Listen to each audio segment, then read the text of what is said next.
Hello, my delightful demon spawn, and welcome back to another Reaper Ranks episode. It's been a while since we did one of these, huh? Welcome back to the series of self-serving nonsense. But, this time, we're tackling FGF. Unlike prior tier lists, I'm only focusing on the main channel videos. I'm not going to be doing the old channel ones because, and to be frank, a lot of the old channel FGFs are either dull or just not good at all. You know, I made 4 videos trying to beat the general and failed miserably. Which, I mean, granted, you get to see 16-year-old rage from me, but like, I don't know if that's something to be proud of. But yeah, so we're focusing on main channel this time, which there's 42 of them, so we're gonna be here for a little while. We're gonna be here for a little while. Anyhow, yeah, let's just start off quickly and succinctly. The first of the main channel episodes, Shin Akuma. This episode has not aged very well. Fun fact, it's recently been age restricted. I don't know how that happened. I have to assume that I literally swear in like every sentence in that video. Like every sentence I curse. And it's just like, wow. Like, I was not in a good place back then, I don't think. You know, like, the only thing that's worth watching for is that it was the first episode of the new format. But, you know, of all the episodes to get age restricted, I'm not mad at that one, to be brutally honest with you. Also, for this video, we're not including the revisited episodes or tangential FGFs. I'm not including massacres or anything like that. This is just the straight on, you know, main episodes of Fighting Game Freakout. So yeah, that's the criteria here. So going along with that, we're gonna be going with Magaki, for the second time I did Magaki, because I think I did an FGF on the old channel, and then I either did a not boss rage or something, or some equivalent thereof with him again, and then I did this FGF, and then I did the revisit, and then the KOF Legacy video basically turned into that again. Yeah, if I have to fight Magaki again, it'll be too soon. Yeah. I'll give Magaki, I'll give it the benefit of the doubt. It's one of the better season 1 episodes, but I'm still gonna put it at C. It's perfectly average. Like it's like the sound balancing's all over the place, but then again with Magaki, I'm just cursed to have performance issues with it.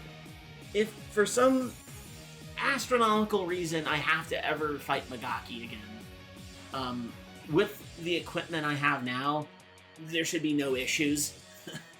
But yeah, or not equipment per se, but just, you know, the resources I have, you know, I shouldn't have any issues with it. But let's just say that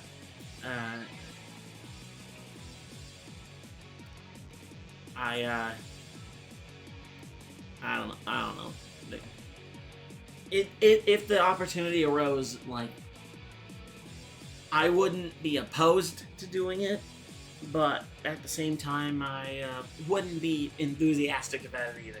You know, it would look good, but I don't want to do it because I don't want to fight Magaki again. You know, I know more of the tech on how to beat him.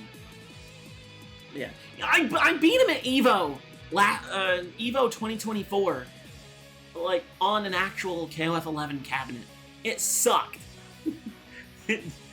Even when I wasn't being recorded, I was still getting pissed off.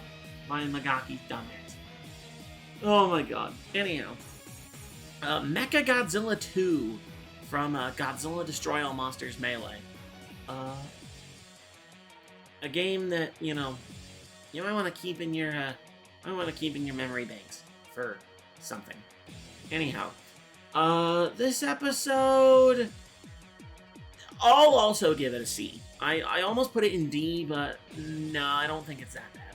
It's definitely, I think of these three so far, has the least amount of rage in it. It's definitely the easiest fight of the, like, probably the easiest fight of any of them that I did in Season 1. You know, between either Mechagodzilla 2 or freaking these two. You know, I basically gave myself some freebies before, you know, this freaking before this bitch. But yeah, Mechagodzilla 2, it's alright. I'm still annoyed that I used one song for like half the video. I was still trying to really figure out like pacing and all that. I'm definitely a lot calmer in this episode, you know. I think Magaki, I'm still a little like overly, you know, I'm trying to like oversell the anger a little bit.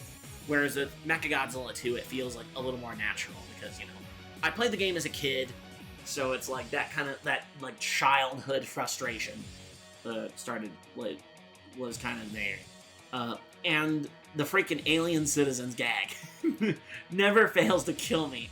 I think even both in the Mechagodzilla 2 and Kiryu videos, the revisit, because in Destroy All Monsters Melee, they were effectively palette swaps of each other, minus having different super moves. The same thing happened twice. And yeah, that bit in both videos kills me. Which is why I'm alright with putting it in C, because it's like it's a bit of a slow burn episode for sure. Like the second half of it is a lot better than the first half. I think around the time I get to like Destroya and Mecha King Ghidorah is where things get kind of good, but beginning's a bit slow. So yeah, I will say of the revisits, I think Kiryu is the only one of those revisits worth watching. You know, and I mean, I guess the Night Terror stream, you know, the Night Terror stream wasn't bad, you know, but there's a reason I'm not including those. Like Nightmare Geese was plagued by technical issues. Real Bout Special, Nightmare Geese, I beat him too easily. SNK Galactus was plagued with technical issues.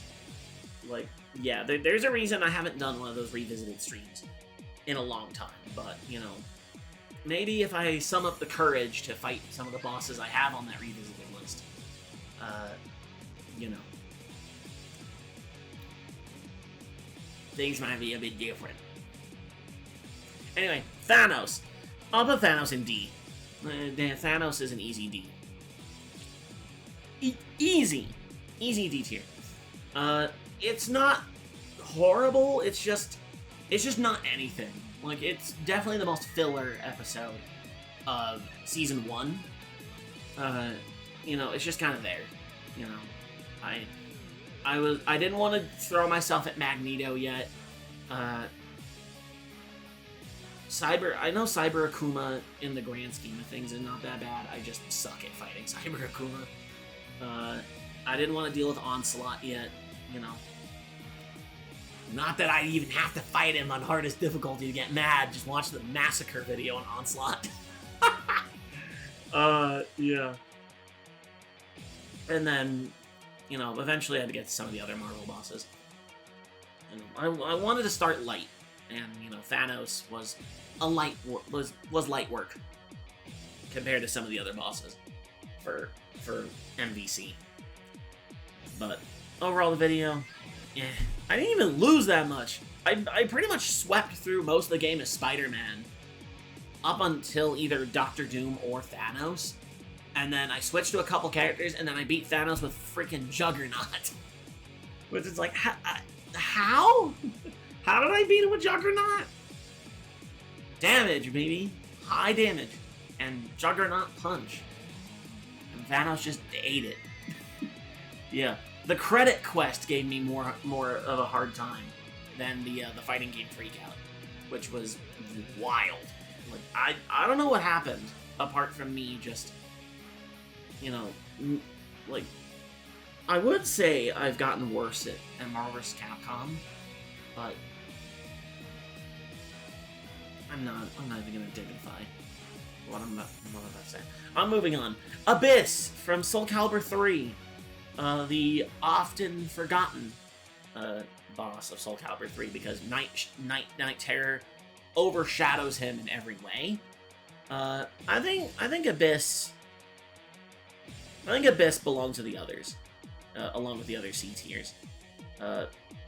Abyss's episode is you know, I don't even think I spend that long on the boss. I was emulating Soul Calibur 3 at the time on my computer, and it ran like absolute horse testicles. it ran terribly. Like, I'm glad for the Night Terror stream that I played the game on real hardware. You know, at least. I do have a physical copy, and, you know, now the PS4 and 5 version is out. So, you know, you can play Soul Calibur 3 on more modern things. That just happened to be a casualty of me doing those videos back then. But even still, there's still some funny moments, like Siegfried doing Soul Charge without me pressing the button for it, and me losing it. Setsuka making me really mad. I think Tira robbed me from around. Yeah, like, the pacing was pretty good overall. Like, I didn't spend too terribly long on any one fight, so it didn't just feel like, bro, you're on this fight for 15 minutes. Like, get on with it! Like, I will admit that my issues with pacing, you know, at least for that plagued a lot of the Season 2 and, like, early Season 3 episodes. But for Season 1, you know, at least these episodes were fairly short. You know, I think the longest of these 3 is Magaki? Or Shinakuma? I don't know. We're about to break that streak, though, with Paracelsia. Specifically, Arcana Heart 2 Paracelsia. There's a reason I haven't gone back to do Arcana Heart 3 after all this time. One day, I'll go back. I'll go back to the mines of Arcana Heart, you know, and I'll see what I can do against her. But, you know, I've never taken a round off of Arcana Heart 3 Paris. That's a different beast entirely. I don't know how to feel about Paracelsia, because on one hand, I think I'm also gonna give her. I think I'm gonna give her. A lot of Season 1 is just average. You know, it's not horrendously bad. It could have been a lot. In all honesty, I remember it being a lot worse than it actually is. But like, none of these episodes get past C tier. You know, Paracelsia, I pretty much had to rig the system to make sure that I would eventually beat it. You know, if it was up to me, nowadays, you know, number one, I actually know how to get to her. You have to play arcade mode with no continues. Like, that, I'm pretty sure that's all that matters, you know. Maybe you're supposed to get an amount of level 3 supers, but freaking, I don't know. There was a lot of conflicting information for how to even get to the fight. So most of the episode was me just being like, how I get her! How I make fight happen! Which, I mean, some of the episodes are funny of me, you know, trying to get to the fight, but I don't like to do those very often, of, like, me trying to deal with the requirements and whatnot. That's why, like, I know Oni would be a good episode in that respect. Like, I know people want Oni, because, like, of a lot of the Street Fighter bosses, like, he's up there. Like, he's not in, like, the super high echelon of hard bosses, but, like, if you mention hard Street Fighter bosses, someone's gonna mention Oni at least once. The problem is not as much fighting Oni as getting to Oni. Getting to Oni is just ridiculous. it's insanity, you know? So yeah, like, I'll do one of those, like, you know, doing XYZ requirements to get to the boss episodes, but I don't want them to be a regular occurrence, you know, because that's just not fun. Like, it's not fun, just not being allowed to do the thing that the episode is named after. You know, it's like Paris is like barely. Well, I think Paris still gets a pretty fair amount of screen time in that episode, but most of it is just me losing to the regular characters and freaking Angelia. Angelia and Mildred, that one fight where the two of them fight you together. Because normally Angelia just fights you on her own, like, as just a regular character. But she has a special version in the arcade mode where Mildred, which is her mom, I think? I don't remember Arcana Heart lore. Mildred effectively just joins her and just double teams you. And yeah, that fight is dumb. That fight is stupid. Not Paris levels of stupid, but still pretty stupid. And it counts as part of the requirements. You know, it's not like other games where they know that the sub-boss is pretty difficult. So they're like, okay, we'll not have it count. It's not like SVC Chaos, where if you get the requirements for Athena and Red Aramir, like, as long as you make it to Shinakuma and Serious Mr. Karate, like, you're good. Like, if you lose to those bosses, like, the game still lets you fight the real bosses because they knew that Shinakuma and Serious Mr. Karate were a problem. So they're like, okay, we'll have that fight not count, like, for the requirements. Not Arcana Heart 2! you gotta do it all the way. Which is another reason why I don't want to do Oni, because Seth counts. And even though it's nerfed Seth, I don't like Seth. And you have to kill him with the Super or Ultra. Stupid. Let's move on to the first Season 2 episode with Wolfgang Krauser. I named the episode after his full name. I don't know why. I just felt like being I just felt like being super pedantic for no reason. Let's... As much as I don't want to call FGF a mid-series, I think the second half of Krauser does a lot of heavy lifting. The first half of Krauser's video is pretty boring. It's much like in the same vein as Mechagodzilla 2, where it's a slow burn. But once you get, like, a little bit into the roster and before, like, the mid bosses, at least the Fatal Fury 2 mid bosses, even though I'm pretty sure I played Special because I wanted more characters and stuff. I don't know why I did Special. I should have just played Fatal Fury 2. The arcade mode would have been shorter. I wouldn't have had to fight Geese. Even though I think I first tried Geese in the video. Like, I don't remember Geese being that difficult. Yeah. Krauser was a slow burn, but that second half carries it. You know, like, I eventually start, getting a much better sense of humor in there. So, just skip to about, like, I don't remember, like, 10, 15 minutes in, and, it's not that bad.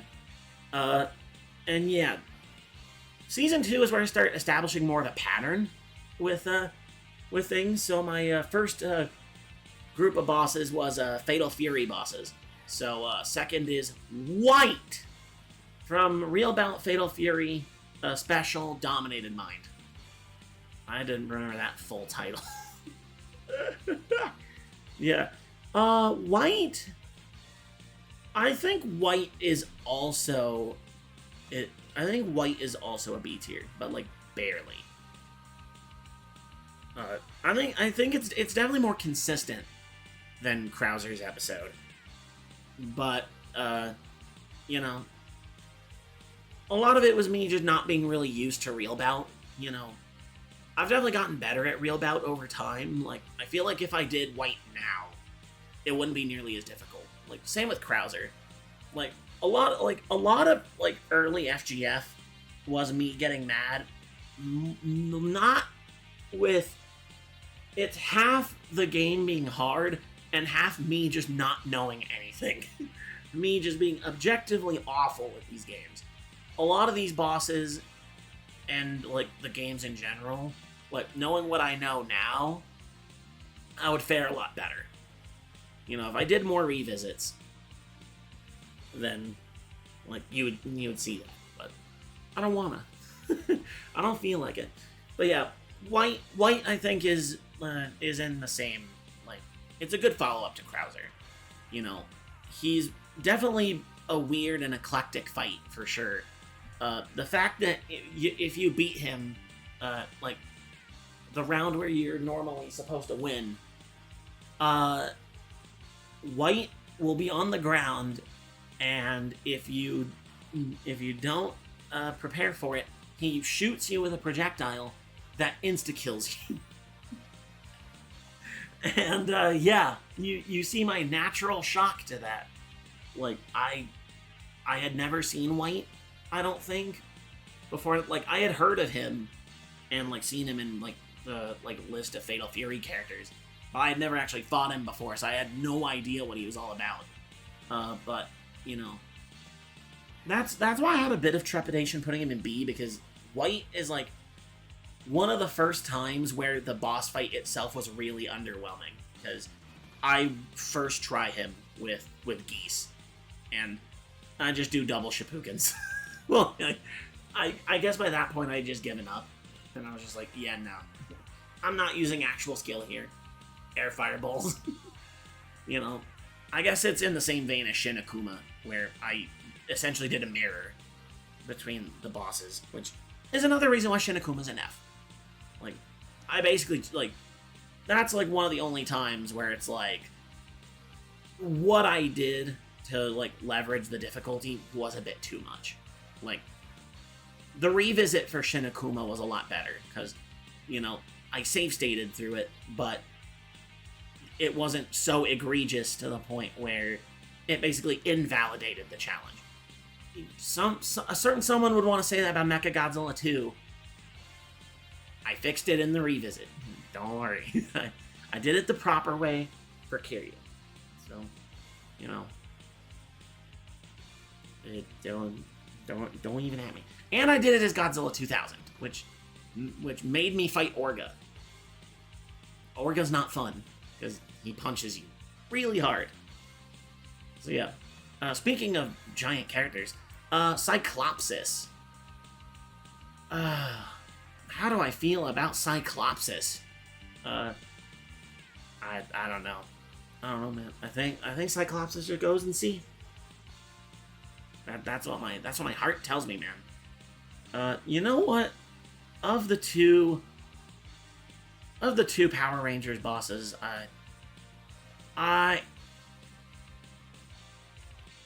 no, I'm sticking to my guns here. I'm putting Cyclopsis in B, and I guess I may as well just get him over with now. I'll put Ivan Ooze in B, even though, you know, I'll describe my like, I have a similar issue between Ivan Ooze and White. But yeah, Cyclopsis was definitely an interesting boss. It might have been one of the first, if not the first, viewer suggested FGFs. Because I was always going to do Ivan Ooze as an episode, but then when someone requested Cyclopsis, I was like, oh, well, I'm doing all these bosses in pairs. There you go, right? So I got the Genesis and Super Nintendo reps for the Power Rangers games. So yeah, I haven't completely exhausted Power Rangers as a property for this series, so maybe keep your eyes peeled for that. But Cyclopsis, both of these episodes suffer from the fact that I was sick during them, so I was fighting my sickness during that. But even still, there's some choice moments in either. Me figuring out how Trini plays in Cyclops' episode with the air dives and the Psycho Crushers and stuff. I was like, what is she doing? Like, what is this? I forget if I was playing as Jason or one of the other Rangers. And I think I was fighting Tommy when he was like mind controlled. Because like the Genesis Power Rangers game is kind of a loose interpretation of like a lot of like the bigger episodes. You know, at least it includes a few monsters, and you know, you have evil Tommy, and then he joins your team and you get good Tommy. And then at the very end you fight Goldar, who then goes into Cyclopsis and he's a Zord fight. So technically you fight Goldar 4 times, which is dumb.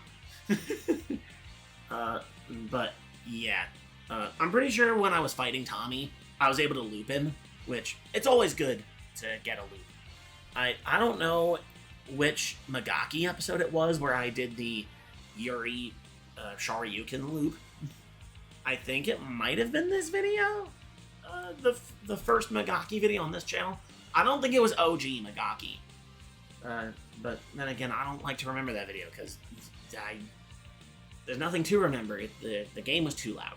So forget it. That video's like invalidated. But yeah, Cyclopsis was wacky. Ivan Ooze. The overall episode is pretty good, although I think I'm still sick during it. The only snag, like I would put him in A tier, if not for the fact that he suffers the same problem as White, where Ivan Ooze's AI was pretty weak.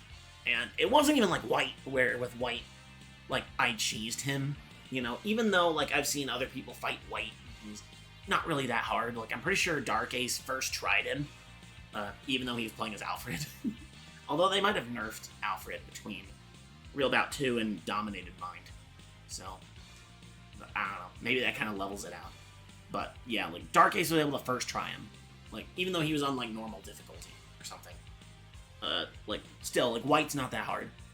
Ivan Ooze is, like, one of the most, like, legendary busted fighting game characters. If you play Ivan Ooze in Mighty Morphin Power Rangers Fighting Edition, you know, you'll have enemies after doing it. He's one of those characters where you lose respect for playing him. He's like Toki in Hokuto no Ken, where it's just, you pick him, it's like, really?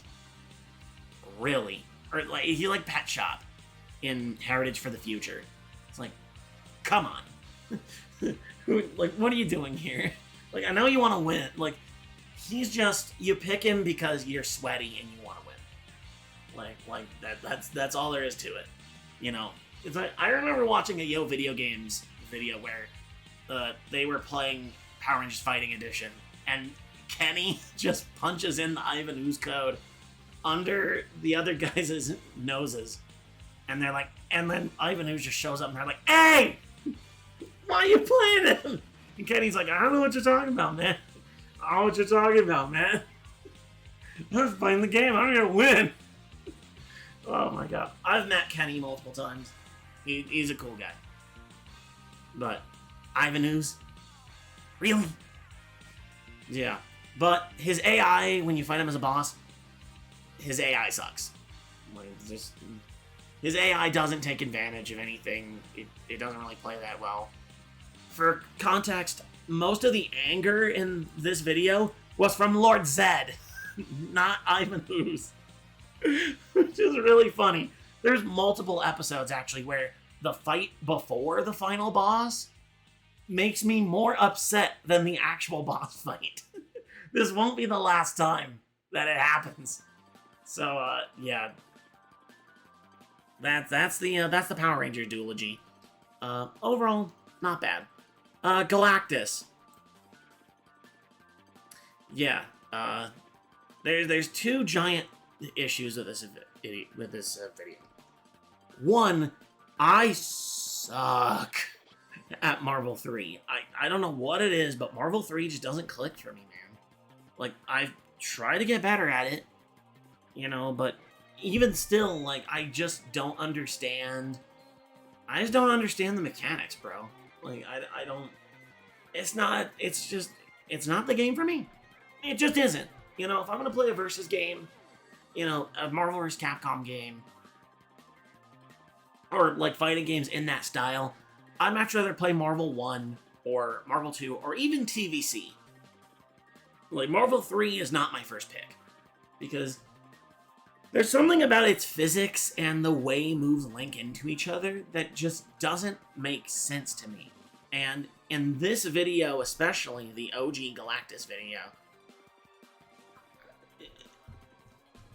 like, I'm just horrendous at it. And I get so mad at everything. I am such a whiny, pathetic bitch in this video. And the root of the problem is just me being bad. And I refuse to admit it. But also, I'm pretty sure, like, that was an episode I recorded multiple times. I don't know if I had re-recorded any of these up to this point. I'd probably say it in those videos if I did. You know, there's other bosses where if I hover over them, I'm like, yeah, I'll know if I did that multiple times. But yeah, Galactus, I'm pretty sure I did like 2 or 3 sessions of that. And after a while, I was just like, fuck it, I don't care. Like, there's other bosses we need to get to, just forget it. Like, I just completely folded on that one. The SNK Galactus streams would have been good if, you know, Marvel 3 on PC didn't run like hot garbage on my computer. Well, Marvel 3 runs fine on my computer, it's just when I try to stream it, it didn't run very well when I was trying to stream it, you know. If I had better, like, if I get better hardware, I may revisit SNK Galactus and do it for real, you know. Just to, you know, put a lid on it, you know, end it, it's over. Maybe I'll make it a massacre. Maybe. Maybe. You know, depends. Depends on the mood, but, you know, I need to have better tech for it, you know. Vanilla Galactus, I know the tricks, you know. How do I get around the stupid grab thing? How you get around? You call your assist. And that's if he catches you. You can just super jump, and he can't grab you at all. I was just bad. I was just really bad.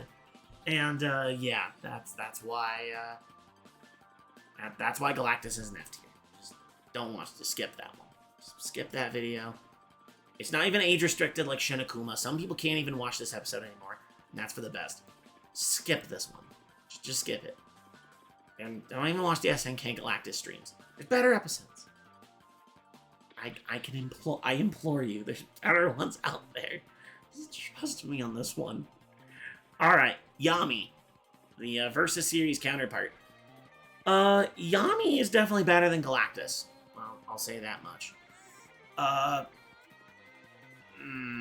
think that's gonna be another C. I think it's gonna be another C. It's perfectly average. You know, it's, I think it does drag for a bit too long. But then again, there's not that many fights where I, like spent that long doing it. I mean, even the Yami fight itself, I didn't spend that much time in. So, I don't know. Maybe that's just a misremembering. But, yeah, I don't remember me getting too overly upset about it. Like, the Yami fight is annoying in some regards. You know, the first form being able to steal all of your super meter, that's dumb, you know. The second form's command grab is pretty silly. You know, the third form's beam super. Does a lot of damage for no reason. But he also falls to the same follies that the bigger Marvel bosses fall to. You know, if you super jump at good times, you can dodge his stuff, you know. It didn't stop me from getting really mad during the Chun-Li Legacy video when I lost once to Yami. But, you know, it is what it is. I was playing the Japanese version. I've noticed that I'm pretty sure I may have to revisit Yami playing the Japanese version, because I remember the Japanese version trying to unlock all the characters, and the AI in that version was more difficult than the US version. So maybe there may be grounds to like revisit Yami or do a massacre or something thereof using the Japanese version, because I think the AI is more aggressive in that one, but I could be wrong. I could be wrong. Anyhow, Master Core from Smash Brothers for Wii U. Forget this boss existed? Yeah, me too. I think Master Core goes in B. It's a pretty good episode except for 3 things. One, the audio balancing is pretty rough, but I think this was the first time I used my capture card at any point, and I'm not talking about the capture card I have now, where, you know, save for a few incidents, I can control it pretty well. I was using my old capture card, and, well, maybe not. Maybe I'd already gotten this one at that point, but I just didn't know how to use it very well. Either way, the audio balancing was not good. Most of the episode, I wasn't even facing my microphone. How did I forget that? I've been doing this for how many years, and I forgot that you need to face the microphone. Even if it's omnidirectional, just face it. Just that you gotta do that one thing. It's pretty important. But yeah, the audio bouncing was pretty rough, but you know, I was still learning by this point. Like, I was recording these episodes a lot more consistently back then. You know, like, it must have been like, I think all of these were done in like less than a year, maybe. Like, when I get to the next boss, there was a gap. That's when the gaps started to happen. But, you know, I don't know how that happened. The second thing was pacing. The pacing on this episode, something about it. It's another one of those episodes where I spend more time trying to get to the fight than actually doing the fight. You know, Smash 4's classic mode, at least Smash Wii U's, is not good. Like, a lot of people criticized it for its design choices. It's just super random and off the wall, and some fights are literally just a toss of the dice if you'll manage to win or not. And, you know, like, this was the first game of these, like, ever since Mechagodzilla 2, where, like, I had a decent idea of knowing what I was doing. You know, I was playing Smash 4 competitively at that time. Like, I at least thought I knew what I was doing, but yeah, that was like, but yeah, the game definitely whipped me into shape, and I got really salty during it, to the point I break a controller in it. Like, that's one of the first, I think that may have been the first episode where I broke something during it, because up to that point, I'm pretty sure I did not destroy anything up to that point. But yeah, I destroyed a controller during it, and yeah, like, that's how mad it made me. Like, I got extremely angry during it. Yeah, and the third issue is that I essentially give up.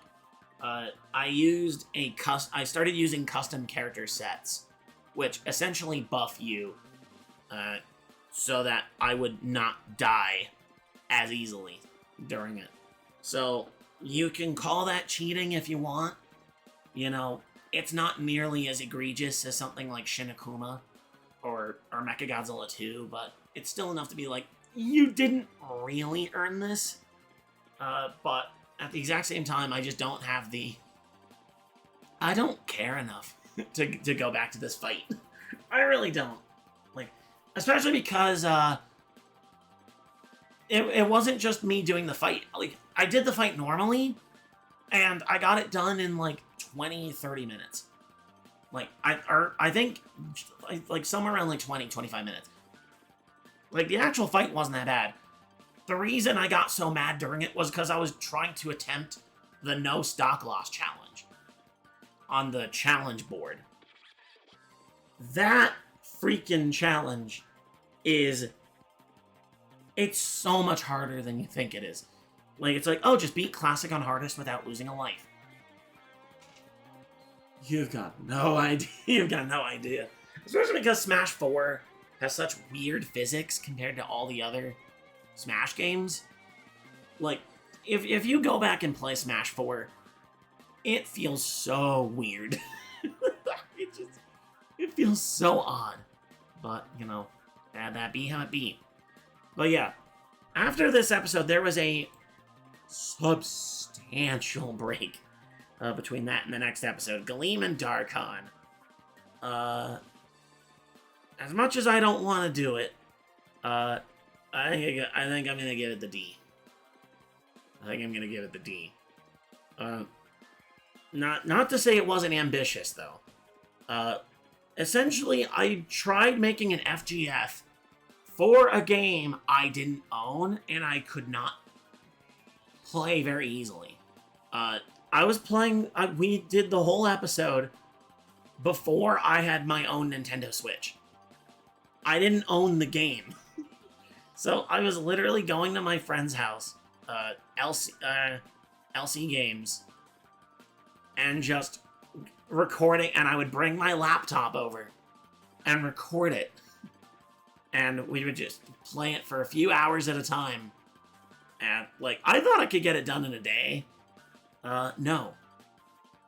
Or, like, a couple days. No. This episode was the longest production of any FGF ever. To this day. It took months to get this done. Just the raw gameplay alone was almost like 15 hours.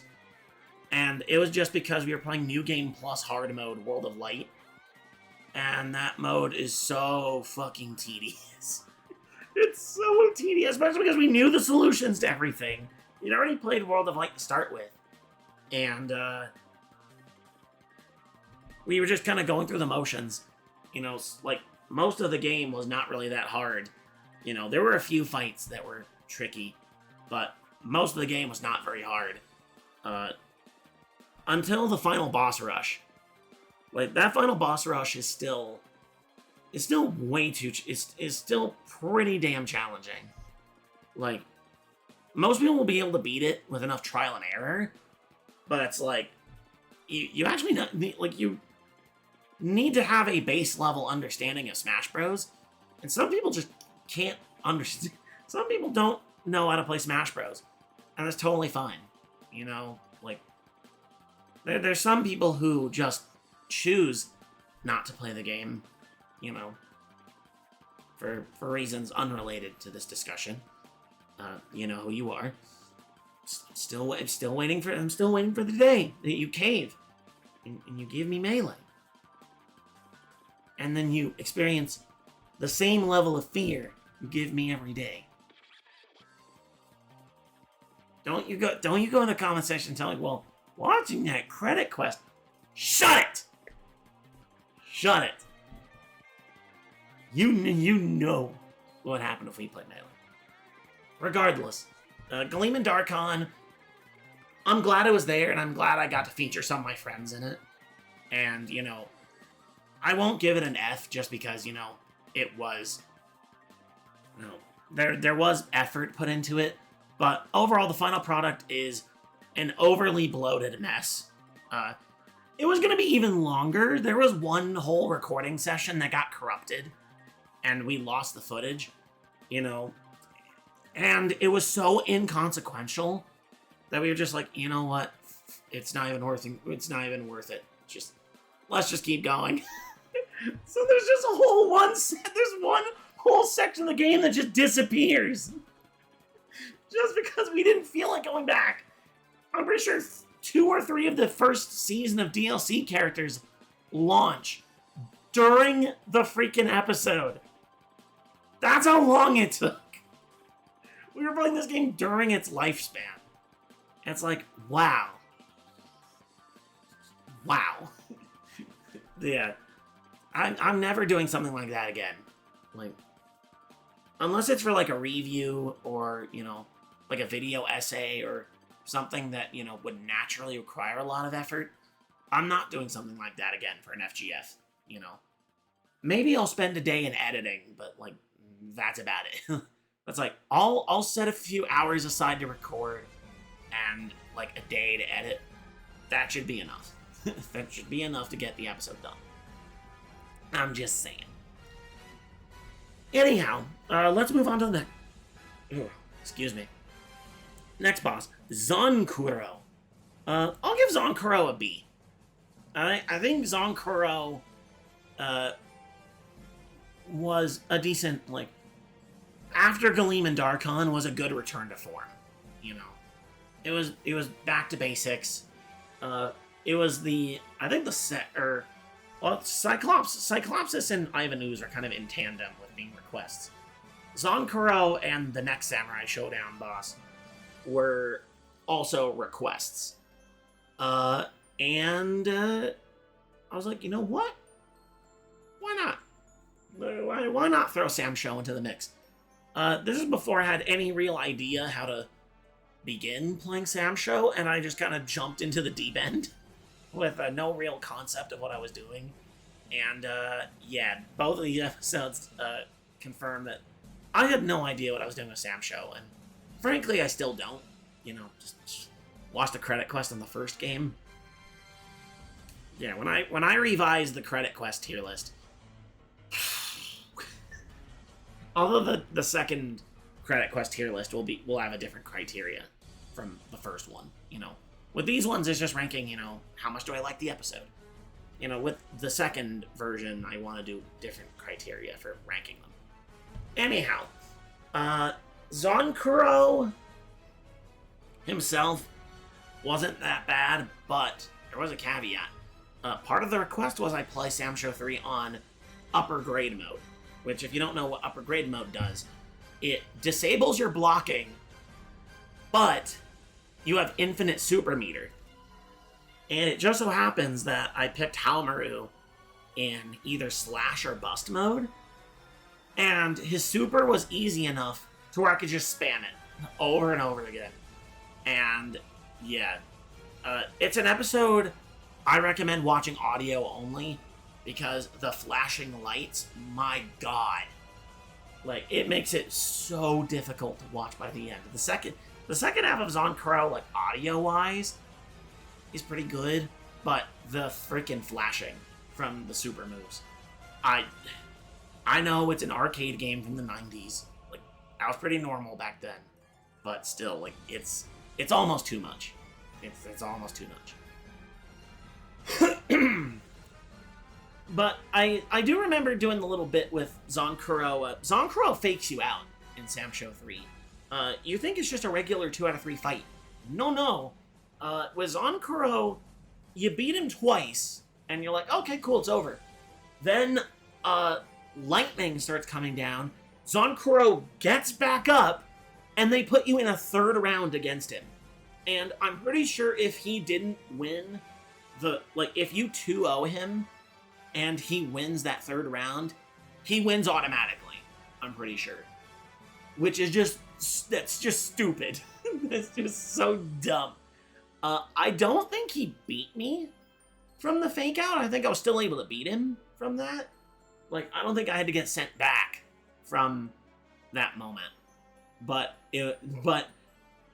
I'm pretty sure I beat him 2-0, and I did my, the little victory thing, and then I cut the recording off. And then, you know, usually I just turn off the game until I watched it keep going, and then he got back up, and I was like, oh shit! And I pressed the record button again, and I was like, what?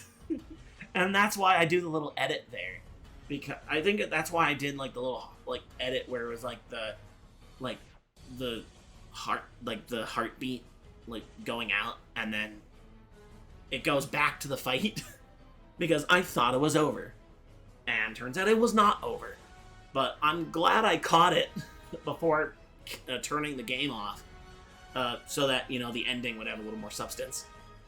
But yeah, the episode is a bit long, but then again, I'm pretty sure you have to fight the whole cast.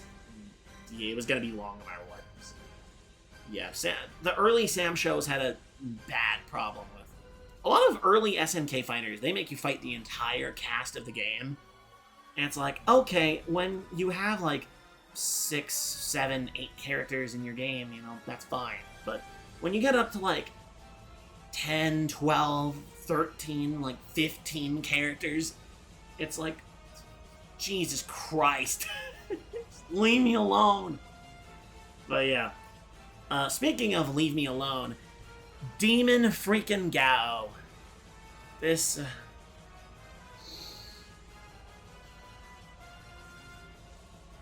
I will say, this episode's pretty alright. This is the first episode where I'm genuinely like, yeah, this is A tier. This is A tier FGF. I think Demon Gao is still a pretty solid episode. But, man, was that fight stupid. Like, with Zonkuro, it was more... Shit. It was more of getting to him. That was the challenge, more so actually fighting him. Demon Gao was him. He was the problem. I'm pretty sure I 1cc'd the game all the way up until Demon Gao. And then he proceeded to just curb stomp me. Again, and again, and again, and again. I'm like, what is going on here? He has a special move where he throws a thing of fire at you, which I'm pretty sure can either loop into itself a couple times.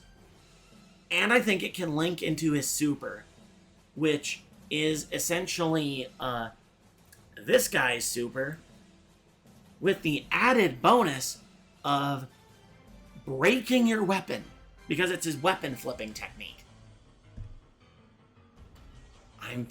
Or I don't know if it's the weapon flipping technique, whatever convoluted name it has in Sam Show, because Sam Show always has silly names for its super moves.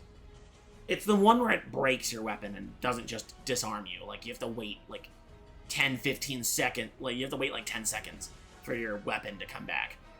It's like, and that time he recovers and will just go in and he'll either, start pressuring you, start throwing the fire again, or he'll just poke you and not even let you in. And if the weapon spawns, like if he's standing here and they spawn your weapon behind him, you're not getting your weapon back. You're just not getting your weapon back. It's just as simple as that. It's just... Demon Gao is... He's a dark horse for most annoying SNK boss. I know some people put him lower on. A lot of people think Vanilla Gao from 5 is a lot worse. I think most people just haven't played Samurai Showdown 6, because that's the game he comes from, is Sam Show 6. He's just so freaking dumb. Like, it might just be me, still not being that great at Sam Show, but he was... I never want to fight him again. Never again. I'll delay Sam Show 6 credit quest as long as I have to. Never want to fight him again. Never. Just never. He's that bad. Ugh. Cell. I'll also put Cell in A tier. Cell is pretty alright too. This one has the same kind of experience with Mechagodzilla 2, where I played Dragon Ball Z Budokai 1 as a kid, so I was at least familiar with how the game worked. The game itself gave me some issues though. I kind of had to fudge with the difficulty, because initially I was gonna play the whole game on the hardest difficulty, like the whole story mode, just straight through. And then I kept losing to Raditz. And I was like, okay, you can't have the episode Deadlock on Raditz. That can't happen. Alright? And either I lower the difficulty till the start of the Namek saga, or I just power my way through it.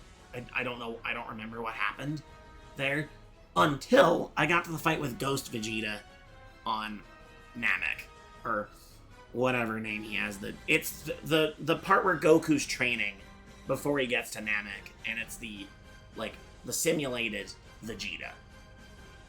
And they take away one of your health bars. Couldn't beat that fight on hardest difficulty. Couldn't. That, or it took me like an hour plus. Like, that fight is dumb. So dumb. So, I was like, okay. It's kind of sacrilegious. But I basically had to do, like, tiered difficulty. You know, so, like, I did, like, 2 stages lower for Saiyan Saga. Then the level right before hardest for Namek.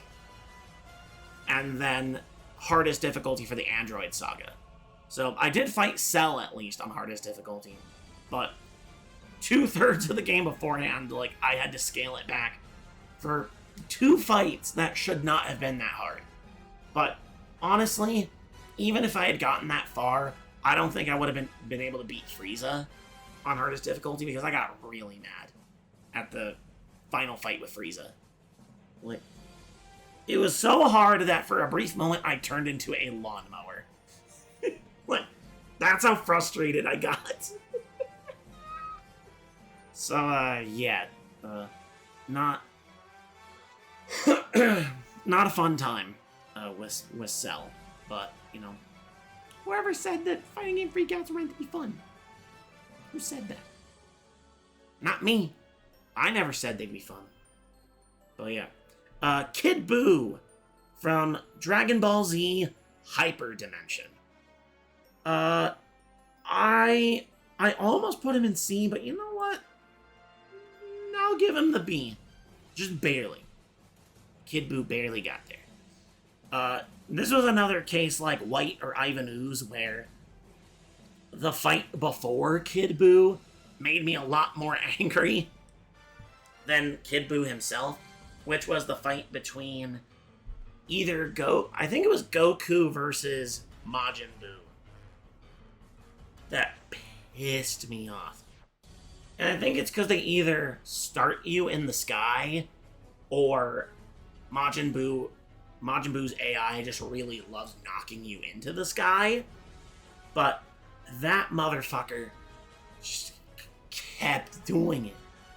And when you're in the sky, Majin Buu can just, like, gut check you over and over again, and your block direction gets flipped around all different kinds of ways. And, you know, Hyperdimension, your life bar and your super meter are tied together, so, like, every time I would throw a Kamehameha, it would do damage to me, essentially. Which every beam attack does in that game. But Majin Buu had a tendency to block them. A lot of the other characters, like Frieza and Cell, and some of the other in-between fights, they wouldn't block it as often. Not Majin Buu. Majin Buu, just, I would get lucky to hit him with one. Like, it was so stupid. I will say I did get to Kid Buu legitimately. I used the in-game continues, you know, no cheat codes, nothing like that. However, the other thing is that, unlike Zonkuro, I didn't realize this at the time. That first victory against Kid Buu, that was not the end. You apparently have to fight him like 3 more times after that. However, after looking at the game and seeing like other people fight him, I realized, oh, this fight's not really that different. Especially because I'm pretty sure you fight him, like, the majority of that time you're just playing as Goku. Because, you know, Goku was mainly the guy that fought Kid Buu. So, all those fights just felt the same. I think there's one match where he plays Vegeta. So, looking at that, I was like, okay, well, I made this mistake. But at the same time, how redundant would it be for me to basically fight the same boss 4 times in a row? And God help me if I lost and had to go all the way back to the beginning of the game and have to fight freaking Cell and Frieza, you know, sidestepping my moves, and that stupid Majin Buu fight. You know, at least certain fights were, like, didn't count towards continues. You could just lose them. Like, I think you did Piccolo versus Frieza, and it didn't matter if you won. I think Goku versus Majin Vegeta didn't matter. That, or you were playing as Majin Vegeta? I don't know. But, regardless, like, that was another, like, you know, that was another lifeline the game gave me, was I didn't have to win every single fight. But, Majin Buu, man. He certainly got me mad. I'll tell you that right now. Anyways, Orochi from 98 UM. KOF 98 UM. We're going back to SNK bosses already. Yeah. Orochi, I'll give a C. Orochi is a perfectly average episode. You know. I was going back to SNK bosses again because, you know, I just can't get enough of the boss syndrome, apparently. Can't get enough! But yeah. Orochi was not very fun.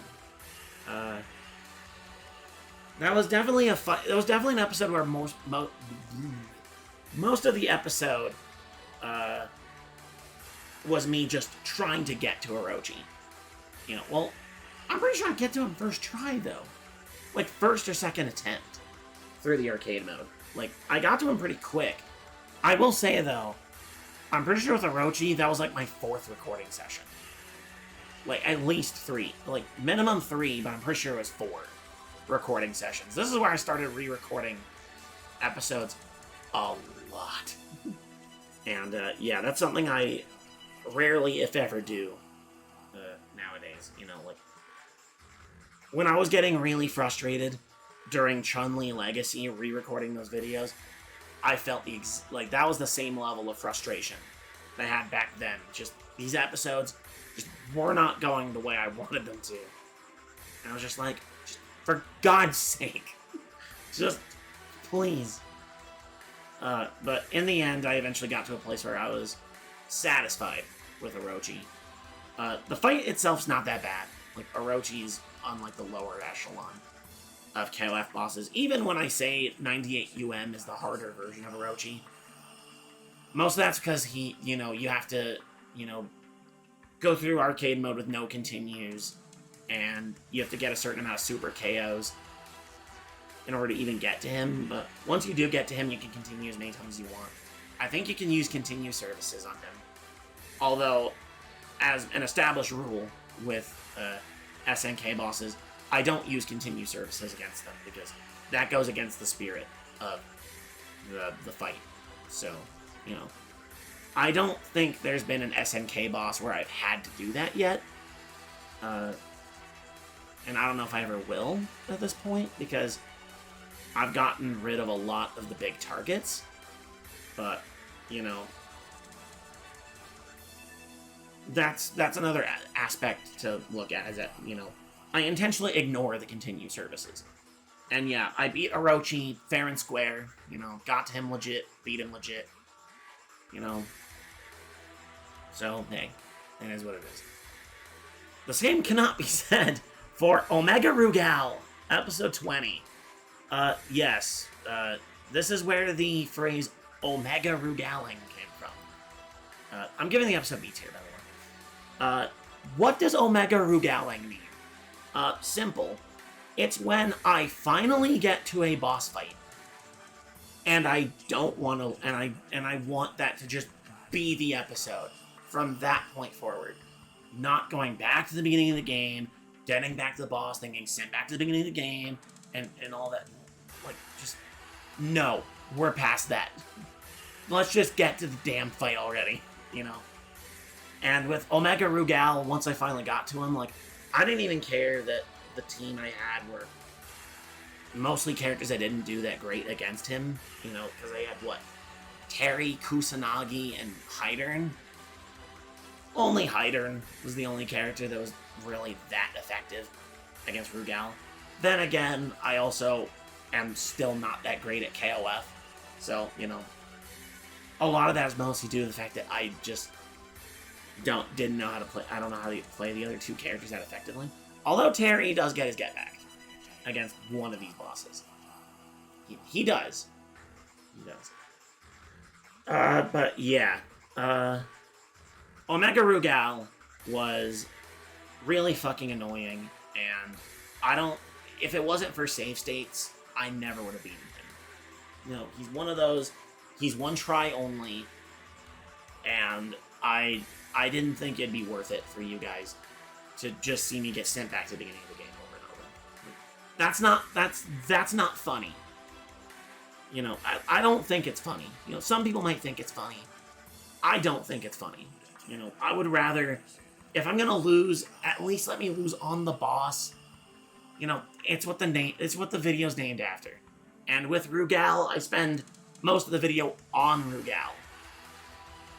Yeah, so Omega Rugal, I did that. You know, I'm fine with never beating him again. I think I got to him in one of my 2002 UM sessions, and he just clapped me, just immediately. And I was like, whatever. Like, I have no aspiration to beat him again. Like, I did it once. I know how to beat him. I don't want to do it again. Just plain and simple. I don't want to do it again. I at least was able to add Nightmare Geese to the list in the revisited streams. We're not even at Season 3, and my throat is already going. Woo, we're gonna have a lot of fun. We're gonna have a lot of fun with this one. But yeah, Final Bison. Final Bison, I'll give a C. Yeah. My first Capcom boss since Yami. Yeah, Final Bison, he's tough, but, you know, much like Omega Rugal, same kind of thing, where you get to him and he's one try only, so I was like, well, I know the fight itself is challenging, but at the exact same time, I didn't want it to devolve into, you know, me playing arcade mode, getting to Bison, lose. Play arcade mode, get to Bison, lose. Play arcade mode. I don't want to do that to you guys. That's not fun, alright? The only time I let that slide was like Master Core. I think that's the third reason. I was like, I forgot what that third reason was. I figured it out. That's why I didn't let Master Core in A, because that happened.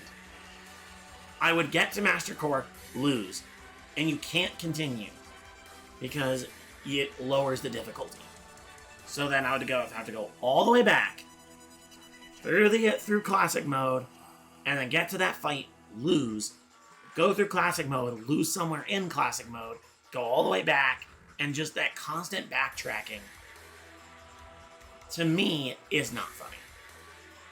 Because that's not the main goal of the video.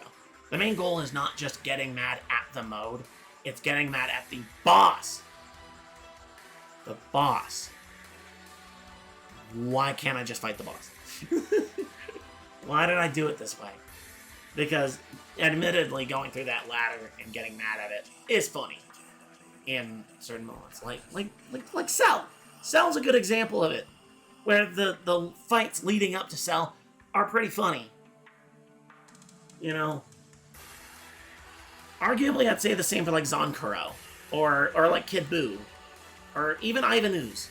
You know, the latter can be funny, but, you know, there's another boss we'll get to where we basically have the Master Core effect of me constantly backtracking, and yeah, it's not fun. It's I don't like it. I don't like it very much. But yeah. Speaking of episodes I don't like very much. By the way, I used Final Battle Mode for Bison, so I could just retry him over. And at that point, the video became, average. Which is why he's in C tier. Gil D. You wanna know why? I fought New Gen Gil. That was a mistake. I've been humbled. For the longest time, I thought New Gen was the hardest one because, his only super is Resurrection, so he's invariably going to do it. Until I realized, until in Ken Legacy, actually. Well, even back then, I was able to beat him pretty quickly with Alex. But now in Ken Legacy, I realized, if you just play on the defense, and you wait for him to do the clothesline, or one of his other moves, you basically get a free throw every time. And you can just do it until time over. And it negates the resurrection. So, that's on me. I will fully admit that choosing that version of Gil was a mistake. The revisit stream for Gil was better, kind of, but not really. But at this point, I've had enough of Gil. After getting mad at it, like, in the Chun-Li video, Chun-Li Legacy video for Third Strike, I just gave up being mad at him. I was just like, whatever. Like, at that point, like, I have apathy for this boss. And people keep ranking him as the hardest boss of all time, fighting game boss of all time. You've got no fucking idea. Like, all those lists that put Gil as number one, they're from casuals. They think Resurrection is somehow this most evil mechanic that ever exists. You can counter it. You can counter it, okay? There are some bosses where just their mere existence is the hardest thing about them, What's hard about Paris? Everything. What's hard about Demon Gallo? Damn near everything. What's hard about Magaki? Almost everything. With Gil, what's the hardest part about him? It's his damage. That's it. It's his damage. If you let him get the life lead, which he can get very easily, you're done. You're cooked. But if you just play patiently against Gil and you wait for punishes and, if you at least know, like, a couple links, you should be pretty alright to beat him. Like, his skill curve, his learning curve's not that bad.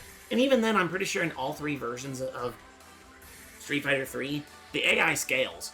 If you lose enough times to Gil, they tone his AI down so you can beat him.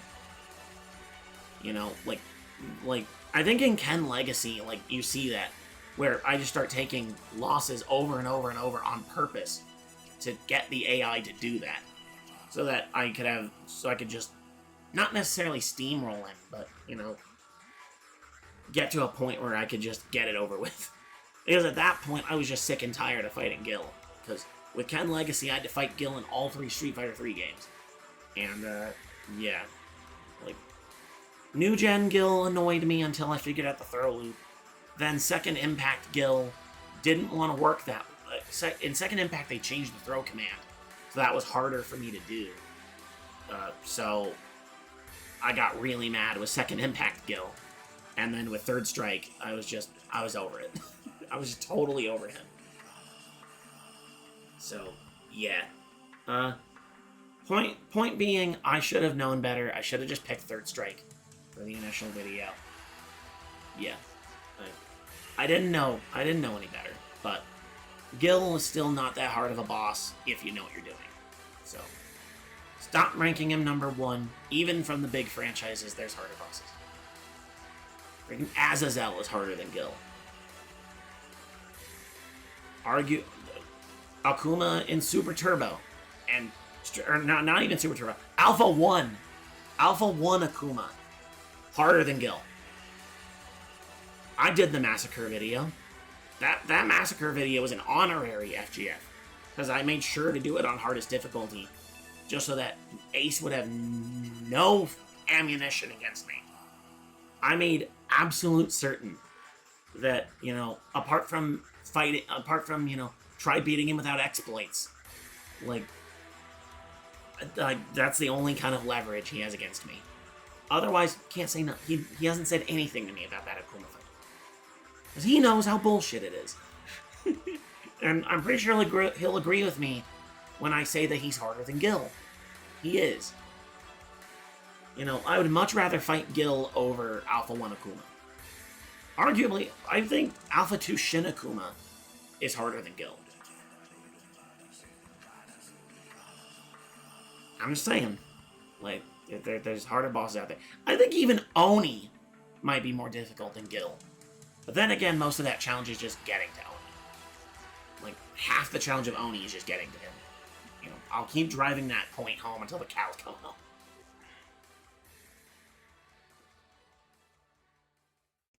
That out my throat.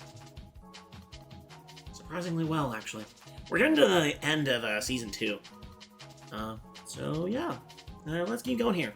Dies Arai Deus from Demon Bride. Fun fact. Demon Bride is actually playable now. I mean, it always was playable, but you can just buy it on Steam now. They ported it. Not great, but they're patching it, and right now it's on sale. As of the date of recording this, I don't know if it's on sale anymore. $30 is a bit too pricey for it. I would wait for that game to go on sale. But then again, Team Arcana is pretty good about putting their games up for sale on sale anyway. So wait for the game to go on sale, and probably by then it'll get patched. Like, they've already started patching it online and whatnot. Even then, you can just parsec it up for now. I mean, that's how people were playing it for the longest time anyway, was through parsec. So, hey, why not do it for the Steam version? Because seemingly the offline actually functions well, unlike freaking Aquapaza. Still miffed about how they fumbled that bag. But yeah, Dies Arai. I'll give him a B. I'll give him a B. This is a little bit better than average. A lot of it was just, Demon Bride being, like, at the time, a super eclectic game that no one really knew about.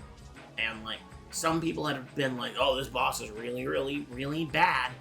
He's really hard. And I'm like, okay. Bet. And so I figured out a way to get the game running. I did get the game running. And then realizing, oh, they were right. Yeah, Dies Arai was pretty annoying. Not as bad as I thought he was going to be, but he was certainly, like, he's kind of, like, he's got Magaki syndrome, where it's just projectiles all the time. Just, like, he's got, like, 17 different kinds of projectiles he can throw at you. But once you get in, like, you can kind of fuck him up. It's a similar vein to Paris, but Paris has a lot of things to stop you from just, like, rushing her down and just killing her that way. But Dies Arai, like, you can, like, if you know how to play decent rush down, I think you can beat it pretty easily. So, like, that's why, like, he's, like, I don't know if he would necessarily make the top 10 hardest fighting game bosses. Like, if I were to make one, like, I don't know if he'd get there. Like, maybe top 15. Like, he's pretty damn challenging, but he's not so bad to the point where it's like, you don't even want to think about fighting him. But overall, the episode is pretty good. Had some pretty good moments in it. Mostly me being in utter disbelief about the game itself. And, like, trying to figure it out. All the flashy shit that was going on. And now that Demon Bride is back, go play that arcade ladder. Try to prove me wrong. Either make Dies Arai look like a total bitch, or get completely clapped at him and make your own boss rage. I'll watch it.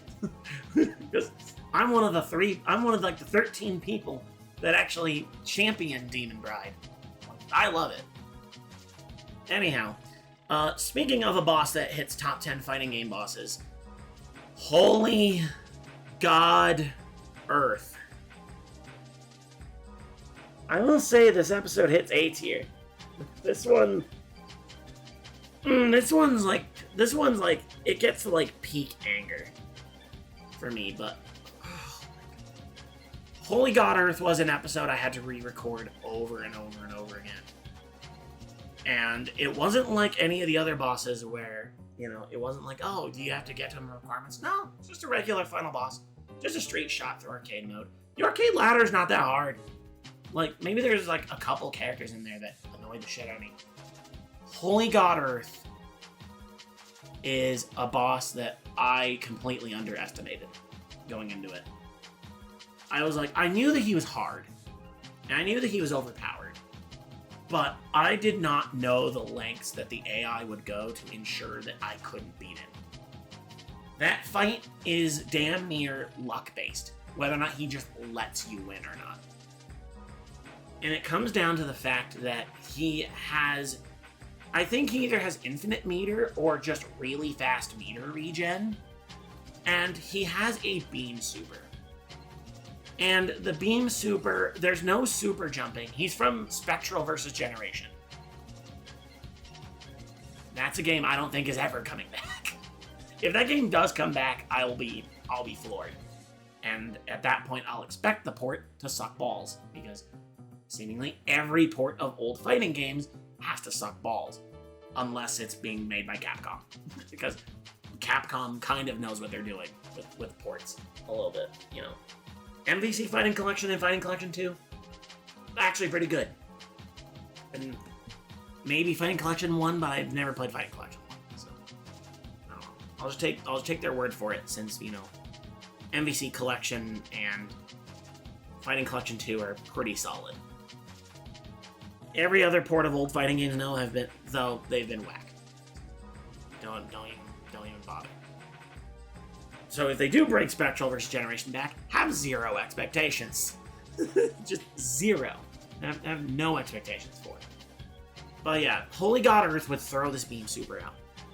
I'm pretty sure there's no super jump mechanic, there's no sidestep, there's no way to dodge the beam. Your only option is to either be close up when he does it and try to cancel it, which I'm pretty sure it comes out extremely quick, like single-digit frames. So it's really hard to cancel. Or you block it. If you block it, it's an automatic guard break.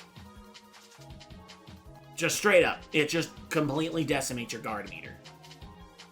He'll then either go in and start a ridiculous combo on you that does the majority of your life, or if he has another stock of meter, or in the case he does have infinite meter, or just regens it that fast, will throw another beam at you. And the cycle just repeats itself until you die. Because your guard breaks, and the beam keeps going, and it'll just damn it, and it'll just cleave off all that health. That video was some of the most difficulty I had getting an episode done. And yeah, there was save state abuse out the ass. But if you just watch that fight for a couple minutes, you'll know why I did it that way. You can easily tell. Because the game has an in-game timer. Like, you can just see the timer resetting itself. Be like, oh yeah, there's save states. I couldn't do it. I just could not.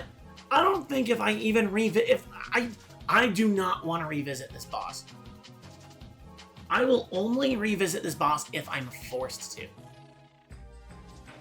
That's the only way, is to do it on a revisit. And yeah, like I don't know how I'd ever beat him legit. Like, I just don't know. Most of the cast has moves that are not safe enough to deal with him. And even the character I did wind up picking, like, I'm pretty sure the way I beat him was just projectile spam. And just hoping that the fireballs would beat out whatever he did. and just, again, getting lucky. Those are the worst kinds of boss fights to me, when you just have to beat them through dumb luck. That's not challenge to me. When I fight someone like, when I fought someone like Cell was hard. But I felt like my skill, like, actually mattered. You know, I learned to combo with Teen Gohan. And, you know, had to learn, you know, block the strings, you know, anticipate what he was doing, grab him when he would go for the, like, weird focus attack things. There was a methodology to it. Demon Gallo, you know, I'm pretty sure I had to play super fucking patient with him. And just, like, and try to poke him. Like, I think I picked Vanilla Gallo and just resorted to poking him over and over whenever I found an opening. With Holy God Earth, I threw fireballs and just prayed. That's all, and kept hitting save state until he died. Like, it was so not fun. It was some of the least fun I've ever had to do doing FGS. When I say I don't want to do fighting game Freakout, it's episodes like that make me not want to do it. The end product was at least decent, admittedly, but man, was it not fun recording that. It was not. Anyhow, let's get to the final two fights of Season 2. Karai from TMNT Tournament Fighters. I'll give this a C. I think that's an easy C. Much like Gil, I played the wrong version. Simply put, for Karai, I should play the Genesis version. The Genesis version of TMNT Tournament Fighters is much more difficult. Considerably more difficult. The AI is far more aggressive. The game itself is not, doesn't play nearly as well as the Super Nintendo version. And you have limited continues. I will not do a standard episode for her under those circumstances. I'll either do a massacre or a revisited stream where the whole stream is that fight. You know, Karai is one of those bosses that I have on the list. And I do want to get to it eventually. But, you know, yeah, the Genesis version of TMNT Tournament Fighters, that would have been a lot better. Although there was a reason why I picked Super Nintendo Karai, and that was because, like, number one, I personally just like the Super Nintendo version of TMNT Tournament Fighters better, because it's essentially Street Fighter. But yeah, like, Karai is annoying in that port, but she's not that bad. Like, you can loop her pretty easily. Although, admittedly, for the credit quest, I played it on a difficulty setting that made me ignore her fight. Like, I didn't want to deal with her again. But, like, if I had to fight her again on the Super Nintendo version, I could beat her, you know? If I have a character like War or Shredder, like she loses pretty often to charge characters. Like she can play some pretty aggressive rushdown, but if you find an opening to just, like, hit her with something, you're pretty, like, you just have to wait for those moments. And apart from that, she's not so aggressive to the point where you can't really do anything about it. There's a boss I'm looking at on this list that really solidifies that point. Alrighty, let's finish off Season 2, everybody. Eternal Champion. Eternal Champion. I think Eternal Champion gets the B. I think as a season finale episode, I think his was better than Paris, only by, like, a slight margin. Eternal Champion is, well, let's just start off with the fact that Eternal Champions is another one of those games where it's just constant backtracking. Even the regular fights if you get a few fights into arcade mode and then lose to somebody, they not only send you one stage back, they send you 2 stages back. And you have to fight those previous 2 opponents to get to that person you lost to, who then will more than likely beat you again, and you have to go all the way back. And it's just, you could wind up in a feedback loop where you just never get to the boss. I can't make a video for that. That makes my job really, really hard. And then when you get to Eternal Champion, he's 1 try only. And then you gotta play the whole game all over again, with the game sending you back over and over. Yeah, I wasn't having it. So, in that video, I straight up, that's the first, I know Omega Rugal was like the first time I like saved on a boss and did that thing. Eternal Champion was the video where I actually uttered the phrase, "I'm Omega Rugaling this." Just, whenever I say that, that basically means we're at the boss, we're fighting the boss. That's it. No going back. We're not going backwards anymore. Like, that's just the long and short of it. So, yeah. Overall, Eternal Champion was a pretty good episode. Admittedly, through that fight, I also did have to save state during him because freaking, he has 5 forms, and they all have their own life bar, and you do get healed after you beat him a little bit after every form. But his AI is pretty dang aggressive. And, like, even in that video, I was struggling with the first form of Eternal Champion because he has a move where he can jump into the air and split himself off into 5 projectiles, and he's completely intangible during it.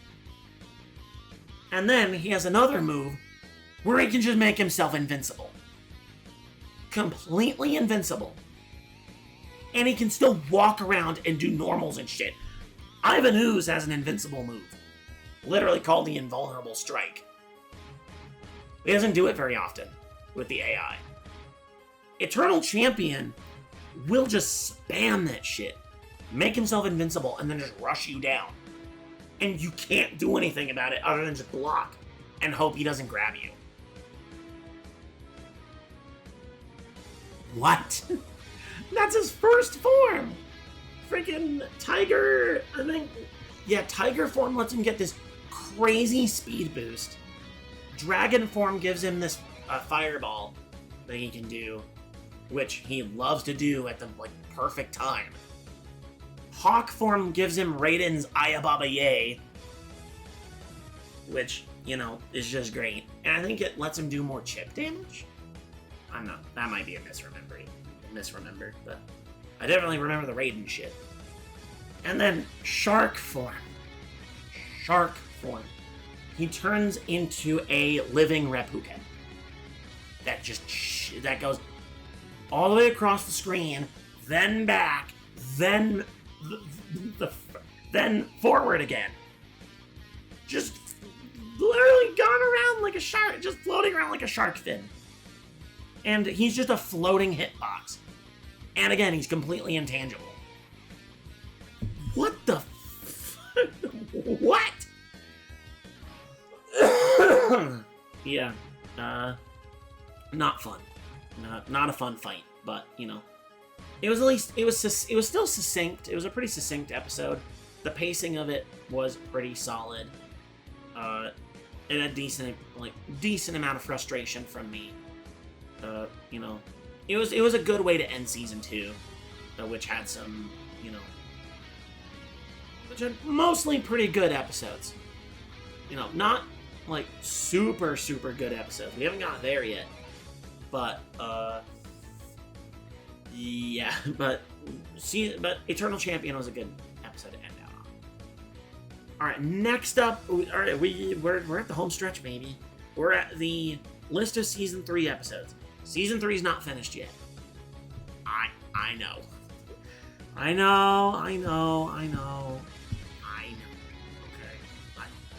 I'm gonna try.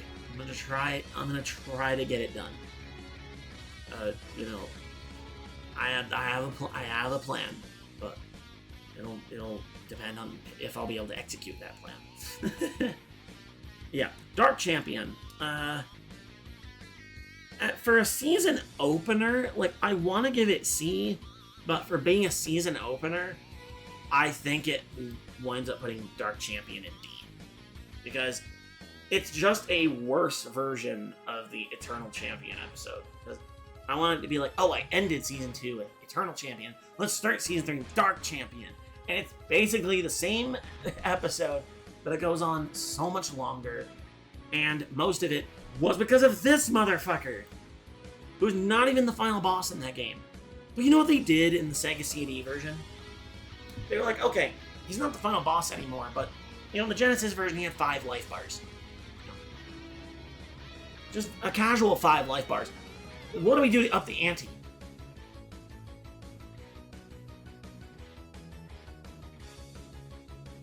Nine! They give this motherfucker 9 life bars. All with different forms that all have different special moves.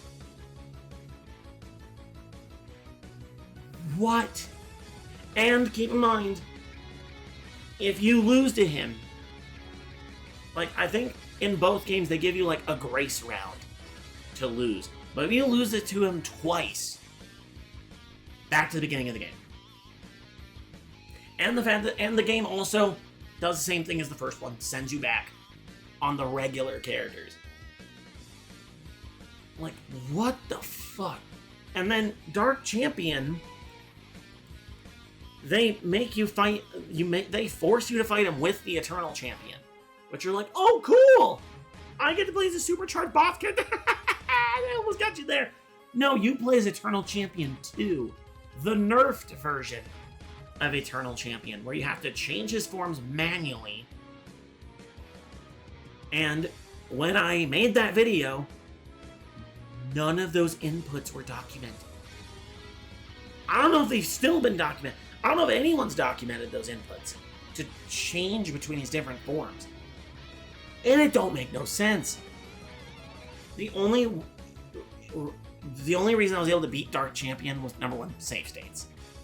And number 2, Hawk form. I was able to get Eternal Champion's Hawk form and just hit him with the Raiden special. And Dark Champion, for the most part, couldn't handle it. And at that point, I was so tired from losing to Eternal Champion over and over and over and over again that I was just like, forget it. I'm fine with it. Just get him out of here. I'm done. The episode's like 40 minutes long! It's insanity! It's insane! It's utterly insane. It's bananas. Now, I'm not saying that because it's long, it's bad. I'll get to that in a minute. But, the length of me mostly doing the same thing over and over again and not really learning anything and not really being funny during it, just getting frustrated, yeah, that didn't pan out well for being a season opener. I'll be frank. Like, it's definitely, like, it was better than Shinakuma. I'll give him that, but I think Krauser was a better season opener. Even with Krauser being, like, more of a slow burn type episode. Like, yeah. Alright. True Lotus Master, aka Tour Lotus Master. From Martial Masters. I don't know how to feel about him, brutally honest. I think it's another C. I think he's another C. I think the episode is fine, but he could have been better, in all honesty. He is a boss that I think I do have him on the list for revisits, because I have beaten him on hardest difficulty legit before. I didn't record it. And when I did go to record it, I think the main issue I had was I would always get to him with a character that just isn't good against True Lotus Master, and then I would try to switch to a character that is, and the game would send you back. And when the game would send me back, I then could not beat the regular characters with the character that was good against True Lotus Master. So I was stuck in this frustrating loop where I either got to the boss and couldn't beat him with the character I had, and then I would try to switch the character I could beat the boss with, only to not be able to even get to the boss with the character I was choosing. Like, it was so annoying. Like, if I did a revisit of him, I think it would still be hard. I don't think True Lotus Master is a contender for top 10 hardest fighting game bosses. Like, I don't think he makes it. Like, I don't even know if he makes like top 20. But I mean, he's still really fucking annoying. Like, extremely annoying. But, you know, I think it's one of those fights where it's like, I need to get my get back against him for sure. I know that game a little bit better now. I feel like even with the character I think I fought him with Tiger, and Tiger is just not designed to fight True Lotus Master. He's just not. You know, there's another boss I'm going to talk about that had that similar problem, although I was able to circumvent it. With True Lotus Master, I just ate it, and it was not fun. But I beat him, and that's all that matters. Alright. Darth Vader from Star Wars Masters of Teräs Käsi. The true challenge of that video is just playing that game.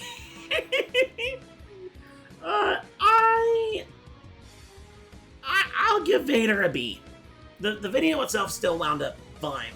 You know, most of that episode was just me, you know, it was more of a goofing and gaffing type of episode. I don't know what compelled me to make that FGF, other than just I did. And, yeah, the most difficult things about it were the stupid Gamorrean guard named Thok, and accidentally resetting the game and having to play it all over again. Yeah. In that video, there's some weird cuts in there. I didn't know Star Wars lore very well, and yeah, I was playing as Mara Jade, and I didn't have the I completely forgot what relation she had to Luke Skywalker at the time, and I still don't have the confidence to say what it is now. I think I have it right, but I also don't know enough about Star Wars, so I'm just gonna stop talking before I'm sounding like a complete idiot. All right, let's just stop right there. We're not going anywhere near that. But in any case, she helped me beat the game, and that Gamorrean guard was harder than Darth Vader. That fucking character just... I don't know why. I don't know why. They channeled all the game's AI power into that Gamorrean guard. I'm convinced of it. Just convinced of it. Like, why? Why was he so damn hard? He's a Gamorrean guard! Whatever.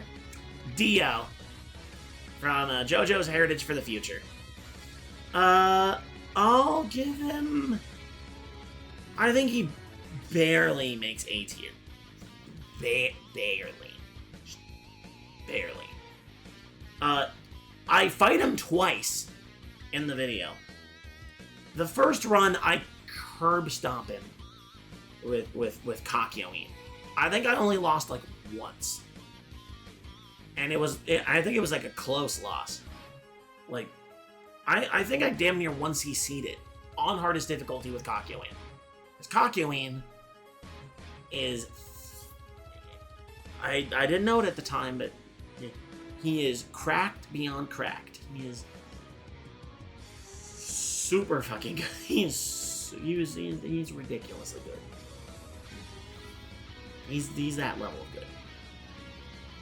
Yeah. That was just meant to be like, yeah, I can beat Dio. You know, I beat him. Cool.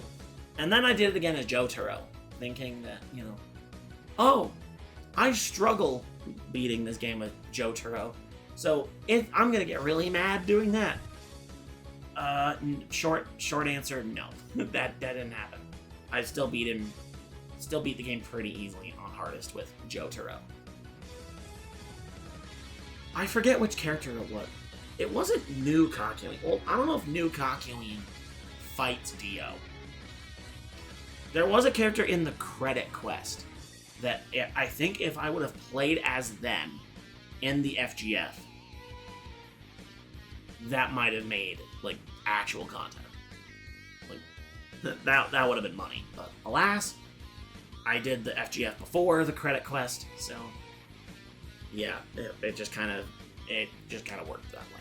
So yeah. But yeah. Also, this kind of marks the weird thing about Season 3. These 4 episodes, you know, Dark Champion, True Lotus Master, Darth Vader, Dio, these are the only couple episodes of Season 4 for a little while. Alright. Well, yeah. There was a pretty substantial break between Dio and the next episode, Mukuro. I'm just gonna say it now, Mukuro gets C. I'm saying that right now. Mukuro gets a C tier. Yeah. But, like, that's where, like, those 4 episodes are, like, Season 3A, where they still feel like they were kind of in that classic era of FGF. Mukuro up until the newest episode is kind of like Season 3B, you know. The series was a lot more inconsistent, but, you know, it would still come out every so often, and from here on, the quality of FGF ranges from alright to pretty solid. Like, I don't know how I managed it, but these last few episodes, yeah, I don't know if that's just me with, like, recency bias or what, but yeah. Mukuro is unfortunately kind of meh in that regard. Most of the difficulty was, I don't know what this game is. Yeah, those kind of episodes don't really work that well. I tried that with, I think Kid Buu was another example of that. I didn't really know Hyperdimension that well. I guess you can argue that for either Daisarai or Holy God Earth, but Mukuro was more or less just, I don't know what this game is, let's just play it. There was no difficulty selector, or I couldn't find one because I can't read Japanese. And I just went through it. And funnily enough, I don't think Mukuro's even the final boss. Because in the initial recording, I get through the game pretty easily, with including him. And then it kept going. I don't know if I got like a secret fight or if Mukuro's not the true final boss or whatever, but all the information I had leading up to that episode led me to believe Mukuro was the final boss. So I don't get it. I still don't get it. But yeah, let's just say though that Samurai Deeper Kyo is not a game you want to entirely forget. You want to keep that game in the back of your mind for something.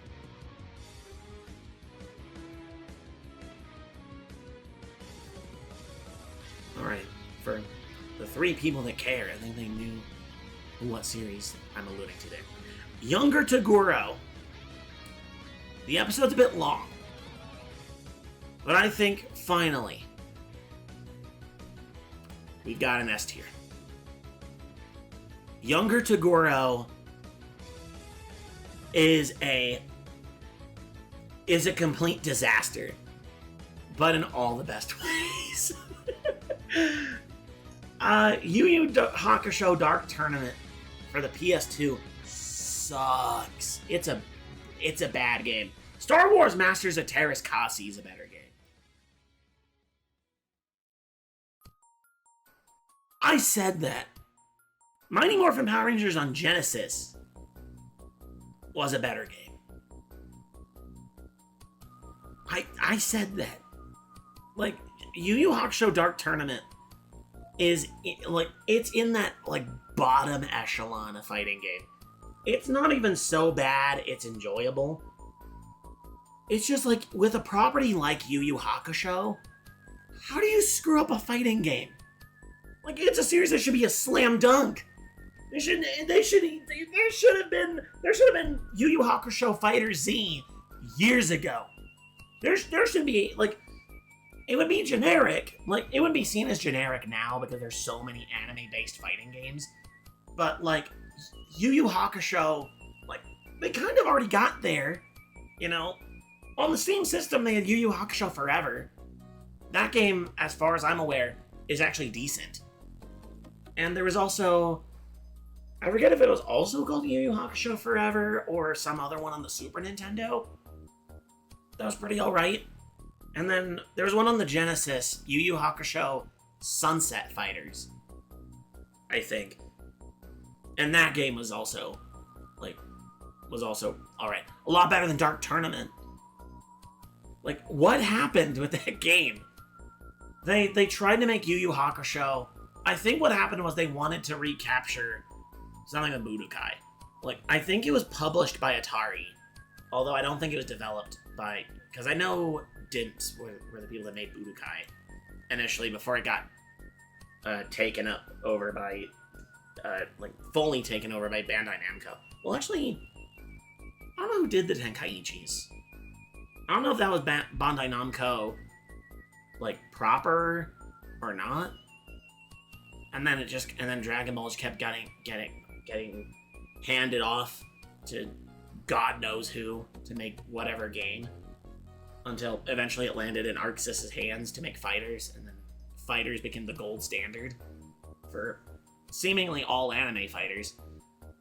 Which is kind of unfair when you think about it, because, you know, there were a lot of special circumstances to make Fighters happen in the first place. But regardless, Yu Yu Hakusho is one of those properties that, like, it needed a Fighter Z style fighting game already.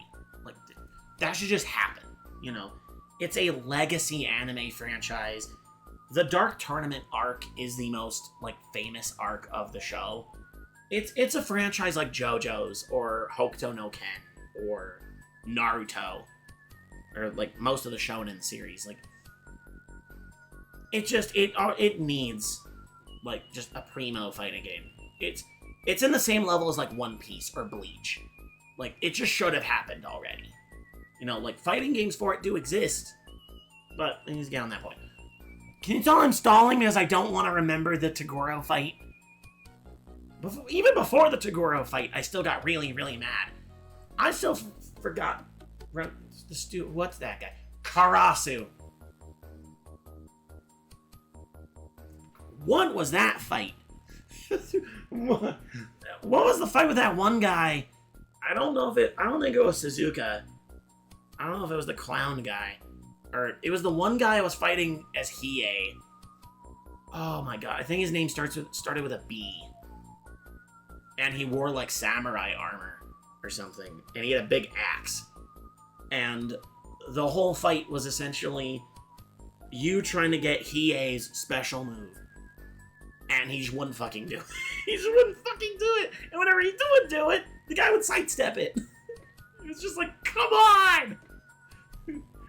Yeah, and then Karasu basically became the same thing with you trying to get Kurama's laser beam in his whatever the fuck form it is. I've never watched Yu Yu Hakusho, so I don't know what I'm talking about. But needless to say, when I eventually got to Toguro, my fight with Toguro was, number one, not the first take, because I'm pretty sure that was the second or third time, because the first time I did it, the audio drowned me out, because I did the settings wrong. So I had to do it again. And, either that or the first time I couldn't beat him and I gave up. And then the second time, I actually did beat him, and I was like, finally, we're gonna get this episode done. Go to edit it, and I can't hear myself. And I'm like, oh no. And then I pressed that delete button. I'm like, all right, let's do it again. And when I went to do that third session, Toguro was just an absolute nightmare. Like, I don't know. I don't think he cracks top 10 hardest fighting game bosses. Again, he's kind of like True Lotus Master, where like I don't even know if he would hit like top 20. But younger Toguro may very well be it in terms of like 3D fighters. If you limit it to just 3D, I think he hits top 10 in there. He is so fucking aggressive. He plays the hardest rushdown I've ever seen. Like, I don't think of any boss I've fought so far. He may actually have some of the hardest rushdown. Like, this guy doesn't give you an inch to breathe. He just doesn't stop. He just flings his fists at you and does these combos. It's just, and the game is so fucking bad, has so much input delay, that by the time he starts, you can't do anything about it. Like, you need to be so preemptive with what he's gonna do. And there's moments where he stops doing things, so you don't know when he's going to press the kill button and just starts hitting you with these stupid freaking strings. And that's all he needs. That's all he needs to do. I think he has special moves, but it doesn't matter. For the most part, it just doesn't matter. And the best part is that in Yu Yu Hakusho Dark Tournament, most of the fights are one round. You beat them once, you go to the next level. With some of the fights I did in the episode, because I jumped to the last 5 to 10 missions of the story mode, and younger Toguro, you beat him once in his standard form. You beat him, and then he goes into his big freaking hulked out form, right? I don't know which level of power he's at. It's somewhere between base and 100%. Because you don't actually fight 100% Toguro. You only see that in cutscenes, which is dumb. Although if they made this fight 3 phases with 100% Toguro, fuck that. I don't know if that would even be possible. Because unlike Eternal Champion and Dark Champion, they don't heal you between his phases. You gotta beat both phases of Toguro, where he's constantly hunting you down to pave your ass into the dirt on 1 life bar. And Yusuke is such a bad character in that game. They force you to play as Yusuke, and he blows. He's so bad. His normals are so stubby. They do no damage. They hardly link into each other. You know,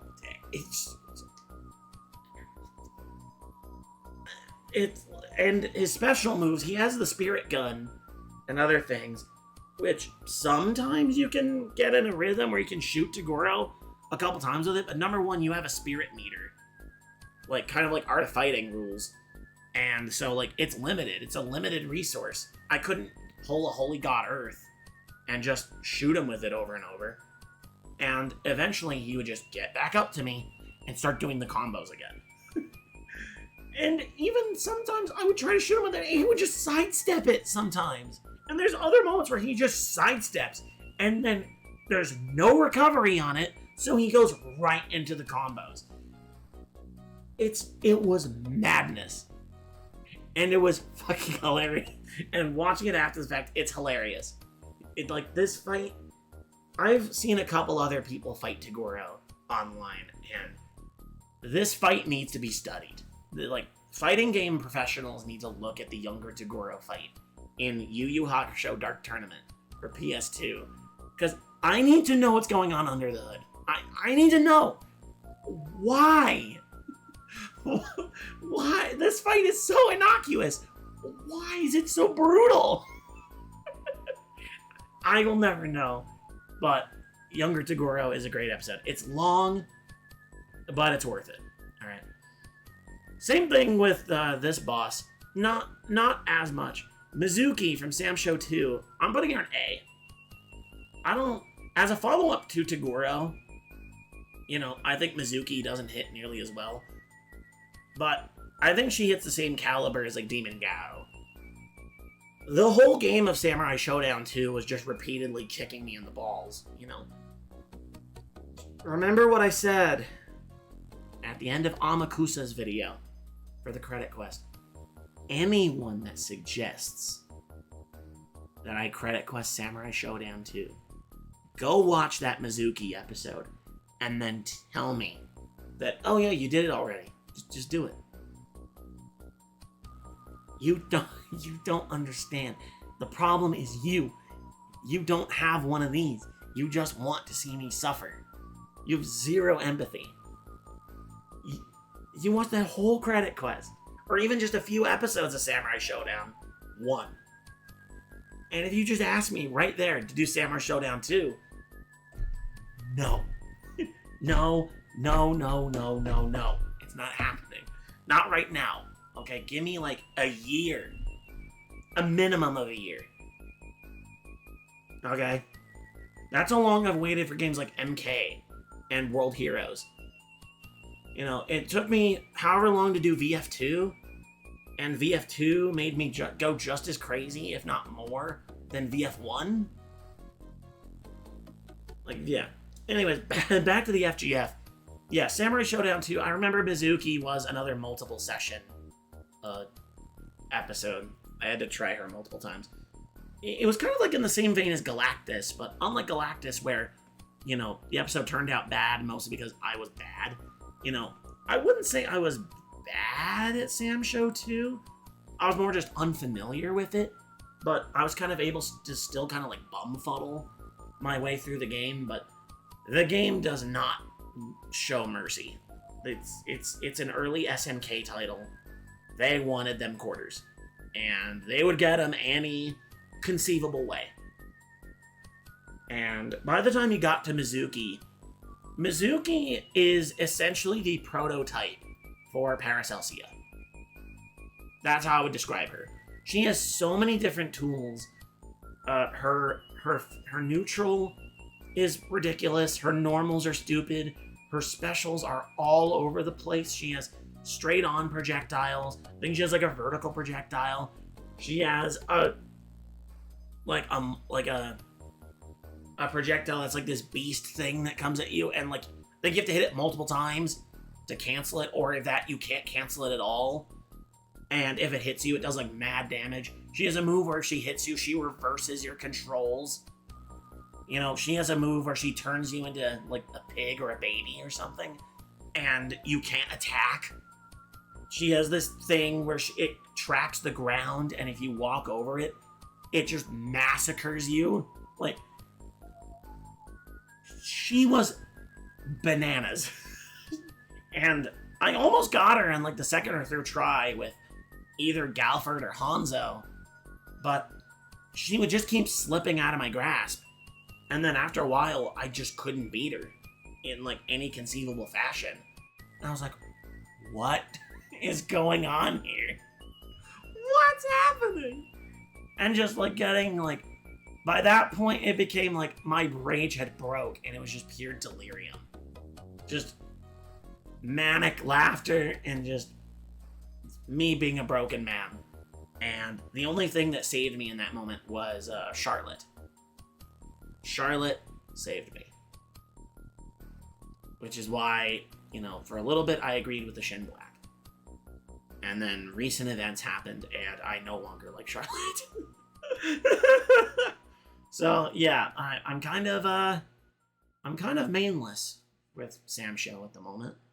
But that's neither here nor there. And, I don't gotta worry about Sam Show until, sometime down the road. Let's move on to S-Geist from Asura Blade. I think S-Geist is much like Dio. He barely squeaks into A. I almost want to give him a B, but I think A is a better spot for him. Once again, I'm pretty sure his episode is really long. But that's because I lost to him an ungodly amount of time. I lost him I think 50 plus times. Like, I lost to him so often. It was a bloodbath, to say the least. And the main reason it was because I fought him with a character that I'm convinced that was not designed to fight Esgeist. I played the game as Goat because his name's Goat, and I made the joke, oh, I'm the Goat. You know, it was more for comedic purposes, and the fact that he has a pretty cool design, and I liked his special moves and everything, you know. It was just, I wanted to champion him through that episode. Until I realized that, you know, not only is he not a great pick against Esgeist, he's generally considered a lower tier character in Asura Blade. That's my luck for you picking characters. So, yeah. But you'd be like, oh yeah, just change characters. No problem. Asura Blade locks your character choice on character select. For continues in the arcade mode. You can't switch. At least I thought you couldn't. Yeah. After losing 50 or so times to him, I'm like, okay. I need to play him as a different character because this is getting insane. Like, I can't do anything to him. This isn't working, right? Like, I'm not about to go full-on definition of insanity with this guy. It's been like 50 continues. Like, what gives? So I booted up a versus match with a different character, killed Goat, then switched to Rosemary. And in that brief window of using her, and then fighting, and then having the game take me back to Esgeist, it didn't send me back, like with True Lotus Master, which I was afraid was going to happen. I went back to Esgeist, and sure enough, Rosemary was able to fight him. The way to fight Esgeist, who's this incredible zoner, he has he has a snake sword, kind of like Ivy from Soul Calibur, except he came out before Ivy from Soul Calibur. He's Ivy before Ivy. He has these moves where he'll throw out the sword and it like splits off and it becomes this multi-hit thing. If that sword touches you, like a quarter of your life is gone. Like, he does mad damage. And he doesn't even have to go in very much. He can just keep flinging the thing or doing like the overhead flail or something else and just surround himself in hitboxes. And if you get clipped by even one of them, a giant portion of your life's just getting deleted. Like, it's not fair. So that's why I come to the conclusion that Goat is just not designed to fight him, because Goat doesn't really have any ways of countering that kind of zoning. Like, he's primarily a rushdown character, but, like, I think I tried to rush him down in a few attempts and Esgeist just wasn't having it. So I was just kind of stonewalled with him until eventually I was able to get Rosemary to fight him. And the way to counter this very zoning-heavy character is, ironically, counter-zoning. Shooting projectiles at him essentially killed him. It wasn't free, alright, but it wasn't like Holy God Earth, where even when I figured out that tech, it still wasn't up to luck. Like, Esgeist very rarely was able to, like, bounce back from me zoning him. So, therefore I'm like, oh, okay. So yeah, Asura Blade is still really freaking hard. Full disclosure, I tried to do a credit quest of Asura Blade. I've had to cancel it for the time being. You know, if push comes to shove, I'll do it, but that game is extremely uncooperative. I don't know what's happened, if I've gotten worse, or if I'm just getting counterpicked by other characters, and the regular characters are now too hard. The freaking sub-boss, I got lucky and beat that sub-boss really, really easily. Apparently the guy, what's his name, Curfew, I think, with the, like, laser rifle in a fantasy game? Maybe it's alchemy. I don't know. Yeah, maybe he's an alchemist. He also does ridiculous damage, sometimes more than Esgeist. he's brutal. And somehow I managed to beat him in like 1 or 2 attempts. And most of the episode was on S-Geist, which worked out for me. Not very well for my sanity, but, you know, in terms of making the episode, yeah, it was worth it. Alright, we're down to the wire here. We have, 8 episodes left. So, yeah. Inferno.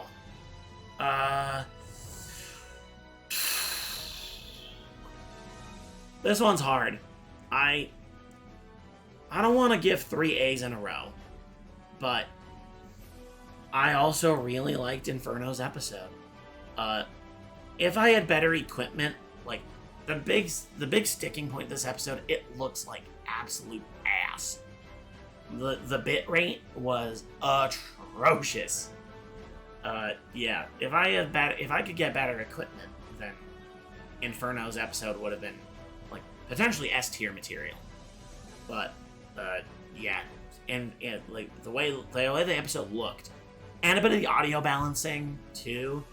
Although admittedly, I was filming that episode like 1 in the morning for no reason in particular. I don't know why I filmed it so early in the morning, but regardless, that led to it being not as good by comparison. That being said, though, it still has its moments. You know, me constantly rage quitting against like the first couple of opponents before finally settling on Nightmare was pretty funny. Just me, like, it's moments like that where I'm like okay with going back, but you know, if that kept going over and over again, like I probably would have been over it. But at least I was able to play a decent pool of characters before landing on Nightmare. And then, yeah, ironically, having that be the thing that let me take out Inferno. Which, yeah, once I got to that Inferno boss fight, I was expecting it to not be that hard. Like, I picked it because I knew compared to, like, Soul Calibur 1 and 2, and I don't know if he's fightable in 3. I think he was only a debug character in 3. And then 5, he was like sort of this jerry-rigged character for like one of the special modes. You know, that kind of like he's more of like an Easter egg than an actual character. You know, but in Soul Calibur 6, they actually made him like a proper boss fight. And this incarnation of Inferno, you know, he's pretty freaking tough, especially on legendary difficulty. Yeah, like he rivals Night Terror. Like he's a lot rougher than I thought he would be. Like, especially because I learned this the hard way. I don't think you can ring him out. And it's not like Night Terror where it's like, oh, he has wings. Of course you can't ring him out. No, he just defies gravity.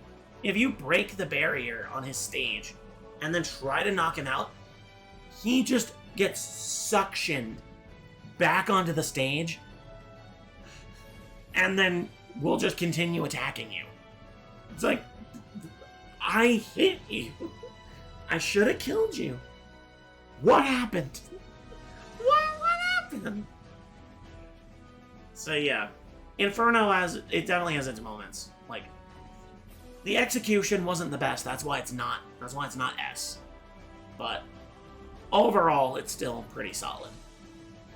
Although I think it's also a pretty long episode. Like, a lot of these season 3 episodes get pretty long.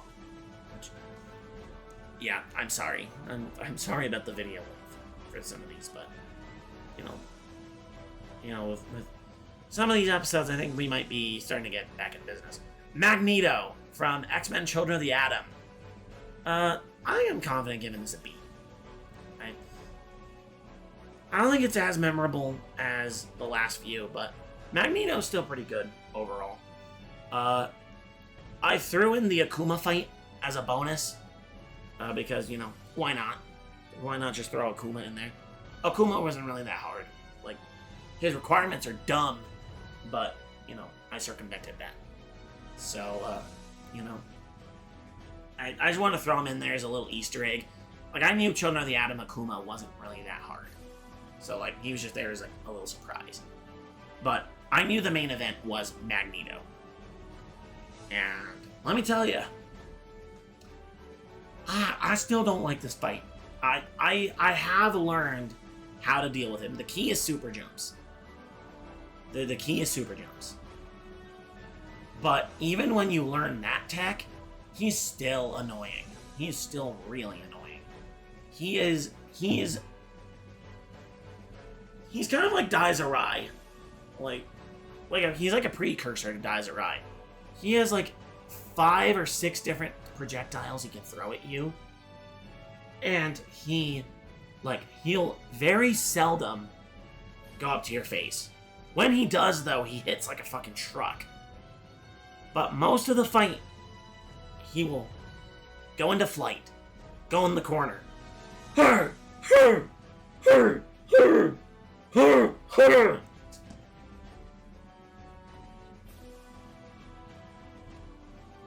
What was Capcom thinking?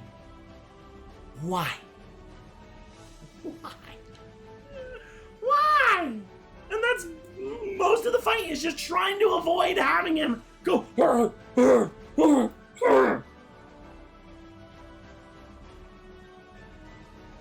I rest my case. Magneto. Yeah. Enough of that. Super Bison. I think this is also a B. I think a lot of it comes from the sheer absurdity of Street Fighter the movie, the game. You know, definitely one of the weirder games that I've played for a fighting game Freakout. Still better than Yu Yu Hakusho Dark Tournament. Still a better game. Miles better. But yeah, Super Bison, he's a secret fight only accessible in tag team mode. Which, yeah. Did you know that Street Fighter the movie, the game, had a tag team mode? I didn't for the longest time. But yeah, it does. And that's the only way you can access this special version of Bison. And, you know, it would have been better had it not suffered, I guess we're calling it white syndrome. Where, well, not even. That's definitely Ivan-Ooze. Yeah, that's the Ivan-Ooze effect. The fight before the final boss was harder than the final boss. Regular Bison. I heard playing outside. Regular Bison was definitely far more annoying than Super Bison. Because, I mean, Super Bison, I think, just does more damage and he cancels the charge on his supers. Or not supers, the specials. I guess also his super moves too, but the AI already kind of cuts the charge time. Just by default, because it doesn't gotta input anything. It just does the moves. At will. It doesn't need to charge. It's not that different from regular Bison. So, because of that, like, it kind of stilts the progression. And the way I beat it was just the silliest thing. It was the silliest exploit. Although, admittedly, it was from a character I didn't expect it to be. Which is why I think I put this in B instead of C. Well, because, you know, it took a turn that I didn't really expect. The main ladder and the fight with Vanilla Bison were far more challenging than the actual boss fight. But the fact that, of all characters, it was Claw that was my saving grace. A character that I've constantly thrown under the bus over and over again as this character I really, really hate. He was my savior in that playthrough. All because of 2 moves. Flying Claw Attack and Crouching Heavy Punch. That's all you need to do with him to win. Seriously. It's just those 2 moves. Because you do the Flying Claw Attack that goes over 90% of what's in the game. And then you hold down while you're doing it, so when you land, you're in crouching. And then you just do Crouching Heavy Punch. And 99% of the time, the AI won't block it. And you can just hit him like 3 or 4 times. and it takes off like 20% of their health bar. That's it. That's the whole strat in a nutshell. And yeah. Yeah, that's what I got for Super Bison. Ghost Bilstein.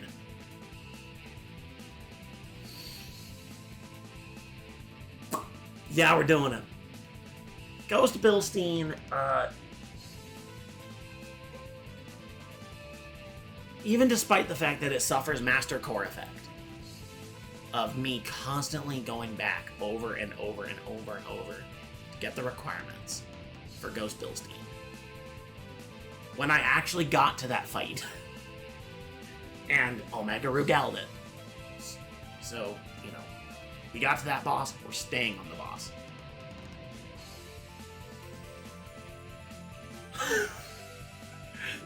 That fight was certainly not, it wasn't, I was going into it with the preface of being like, this may be the hardest Capcom fighting game boss. I'm not sure if that's true, but he's certainly up there. Like, he's a lot harder than I thought he would be. He has this parry where if you hit him while he's got the parry out, and it's active for a lot longer than you think it would be, if you hit him during it, he takes off like 70% of your health. It's wild. On top of that, he has just generally pretty good spacing. Like, he can rush you down. I think he has a few strings that can do mad damage. But easily, the funniest part of the whole video is that his stage is ring outs. And if you go to the edge, you will get sucked into a black hole and die. Ghost Bilstein don't care. Unlike someone like Night Terror or Inferno that at least move to prevent being wrung out, Ghost Bilstein can just stand there in open space because he's a ghost.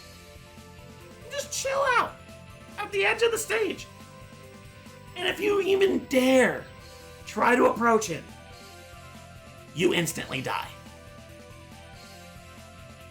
Really, all you would have to do to, like, if you were able to play this version of Bilstein and you had that ability, all you would need to do is just walk off stage and never leave. You win. Like, no, I don't think anyone can counter that unless they have a projectile. And even then, you can just hold the block button. It's like, what are you supposed to do to that? Like, that's... Like, I died. Like, I wasn't even angry when it happened both times. I don't even think I was that mad. I just laughed. Like, it was just complete disbelief when it happened. I was like, this is a thing? This can happen. Oh, it sure can. And, yeah, that's... Like, that fight against Ghost Bilstein, along with the music that I chose for it, yeah, that makes the whole thing worth it. Like, Ghost Bilstein is like a slow burn. Much like Krauser or like Master Core or somebody. But when you get to that fight with the actual proper boss fight, it's, yeah. It's certainly an experience. And, yeah, I don't want to do it again. You know, when I credit quest Star Gladiator, no character endings. We're not getting character endings. It's not happening. We're not doing it. We're not getting any true endings, none of that. I'm not dealing with it again. The requirements are asinine. But when you actually do that fight, it's a hilarious fight. Like, how is anyone supposed to do this in the arcade? How? Again, what was Capcom thinking? Alright, we're here at the final four. The SNK Quartet. I will assure you the next episode is not going to be an SNK boss. I'm done with SNK bosses for the rest of the season, actually. No more. Like, we've fought plenty of SNK bosses this season. So, yeah. Ignis from KOF 2001.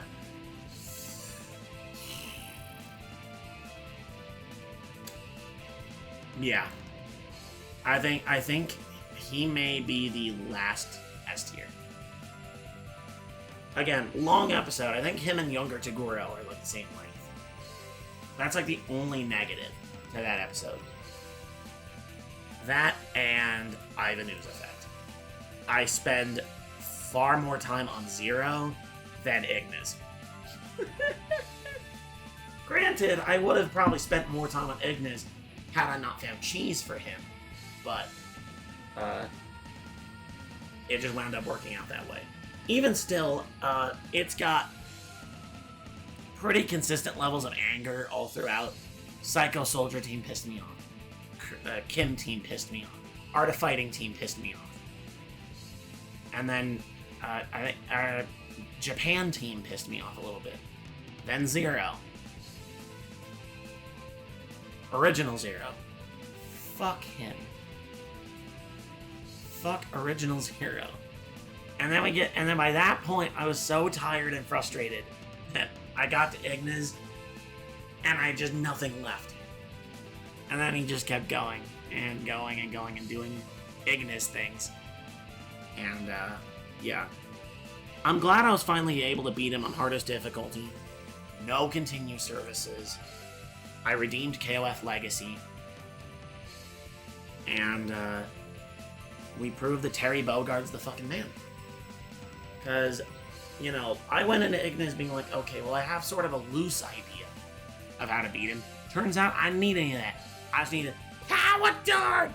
Power Dog! Power Dog! And, yeah.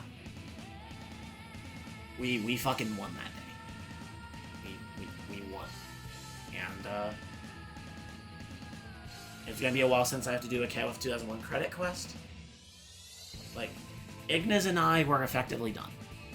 I don't have to do it again. Thank God. I can move on with that. Alright. Johan from Rage of the Dragons. Yeah, I'm throwing him an A. I'm throwing him an A. Johan was another really big request. Episode 40. Who was 30 again? It was Dio. Yeah, that goes to show you how barely into A tier that episode got into. But yeah, Johan was a big request, and yeah, like pretty much take all the elements from Ignis and just kind of apply that to Johan. Pretty consistent level of anger all throughout, although admittedly did not suffer Ivanu's effect. Abubo, I beat him like 1 or 2 tries. Like, he wasn't that hard, honestly. Like, as long as I just, like, kept my distance or something. Like, there was just, like, one thing for Abubo that, like, once I did that, he folded. Johan, oh, God. I'm dreading the day I have to do a Rage of the Dragons credit quest. Because I would not have beat him with any other character. I just don't know. He's... The way I beat him, I don't even know if I could replicate it. Like, Johan's AI, it needs to be studied. Like, it's another one of those cases, like younger Taguro. More people need to be aware of the Johan fight, because he has this beautiful balance of being this rushed down, brutal monster. But on a dime, he starts being super defensive, doesn't let you hit him, and zones you out. And just flips back and forth. And that fucking grab, that stupid grab where he raises you one hand, flings you forward, and then grab and slash! Because it links into it! Hate Johan. Absolutely hate him. I'm glad I was able to get him out of the way. And, just, Rage of the Dragons, I got that out in time before the re-release, the Rage of the Dragons Neo. So you can play Rage of the Dragons now if you want to test your mettle against Johan. I am wondering if they scaled his AI now. I'll have to figure that out for myself. But for the time being, yeah. Test your mettle against Johan. Well, here's the thing, it was Shoryu game that I think he played Rage of the Dragons Neo, and he couldn't even beat Johan. He rage quit. And he's someone who plays SNK games all the time, and he struggled with Johan. So it's like, well, that tells you everything. Like, yeah, Johan's a fucking menace. But made a pretty good video out of it. So I'll take it. Alright, second to last episode. This is the end of Season 3B. Mr. Karate 2. I think the only episode that dropped in 2024. Like that, or I think maybe him and Johan were the only ones. Mr. Karate 2. I think Mr. Karate 2. No, I think he's a solid B tier. I don't think he's as good as the other two SNK bosses, but that's because there's not a lot of 3D SNK bosses to go around.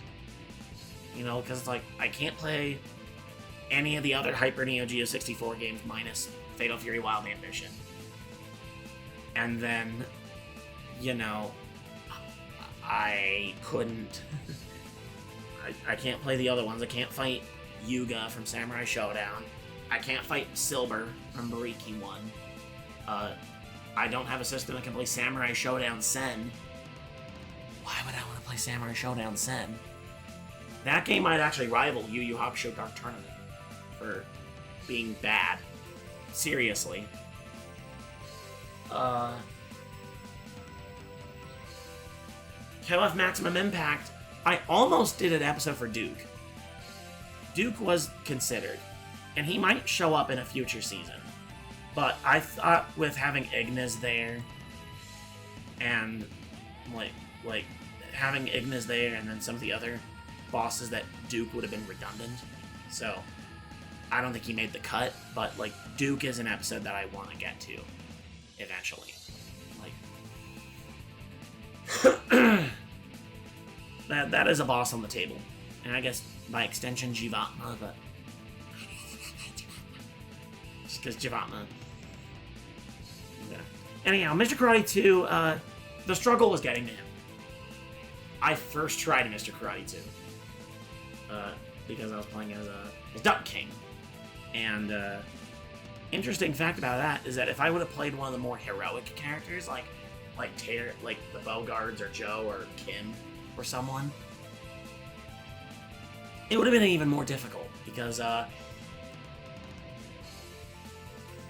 thought I was getting those special like challenger fights between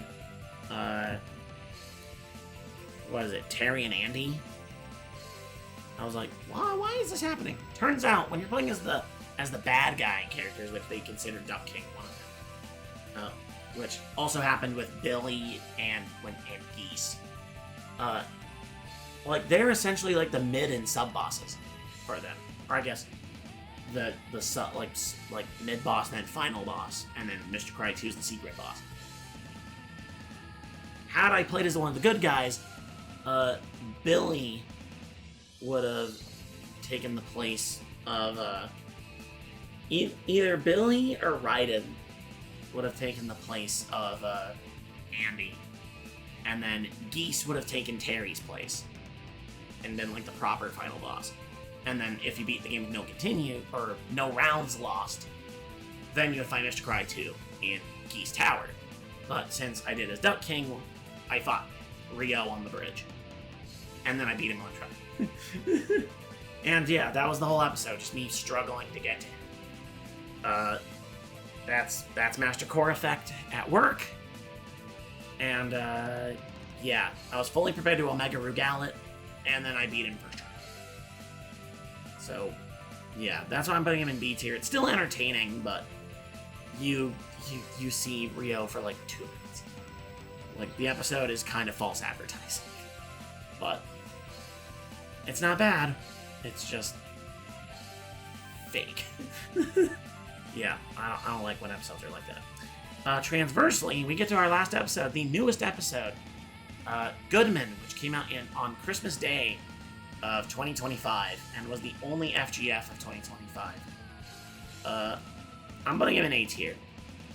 It was a return to form for sure, but it's kicking off this last wave of FGF Season 3, and yeah, what a way to come back with. I think the big question is, why did it take so long between Mr. Cry 2 and Goodman? That came down to 3 big things. 1, I switched editing softwares. Sometime late 2024, I switched from Adobe Premiere to Shotcut. I don't plan to use Shotcut forever. That's not going to be my go-to editing software. But I've been getting progressively better with Shotcut. And I was like, you know what? I can't let my editing software hold me back anymore. I gotta at least try to do something to mimic what I was doing with FGF, because the presentation was getting a bit stale, right? So, came up with some things, and I essentially was able to recreate the feeling of the old school FGFs. Or at least, with the tools that Shotcut provides, I was able to, have a similar feeling, but a little bit different at the same time. And then that leads to issue number 2. I couldn't decide which bosses to fight. This group of bosses, I just could not decide what I wanted to do with it. But through whatever sick forces of nature had it happen, it wound up landing on Goodman, meaning I did 4 SMK bosses in a row. Yeah, but that helps, But also internally, I wanted to redeem the KOF Legacy video, because Goodman and Ignis were the only 2 bosses I used continue services in those playthroughs for that Legacy, and it always, hurt me that I wasn't able to beat them fair and square. And lo and behold, I beat both of those bosses fair and square. With Ignis, I think I put a save state there just so that, if I wanted to, take a break and come back to it, I wouldn't lose all my progress. But I wasn't, it wasn't like a Holy God Earth or a True Lotus Master where I was using them during the fight. That's where it gets egregious. But for something like, just putting the save state there just so that, I could just take a break and then come back to it after, getting some fresh air or something. Or, taking a walk or a drive or doing something, or, doing it between work shifts or whatever. Just for the sake of convenience, I don't think that should be counted against me. But if you want to be ultra pedantic, you can be like that.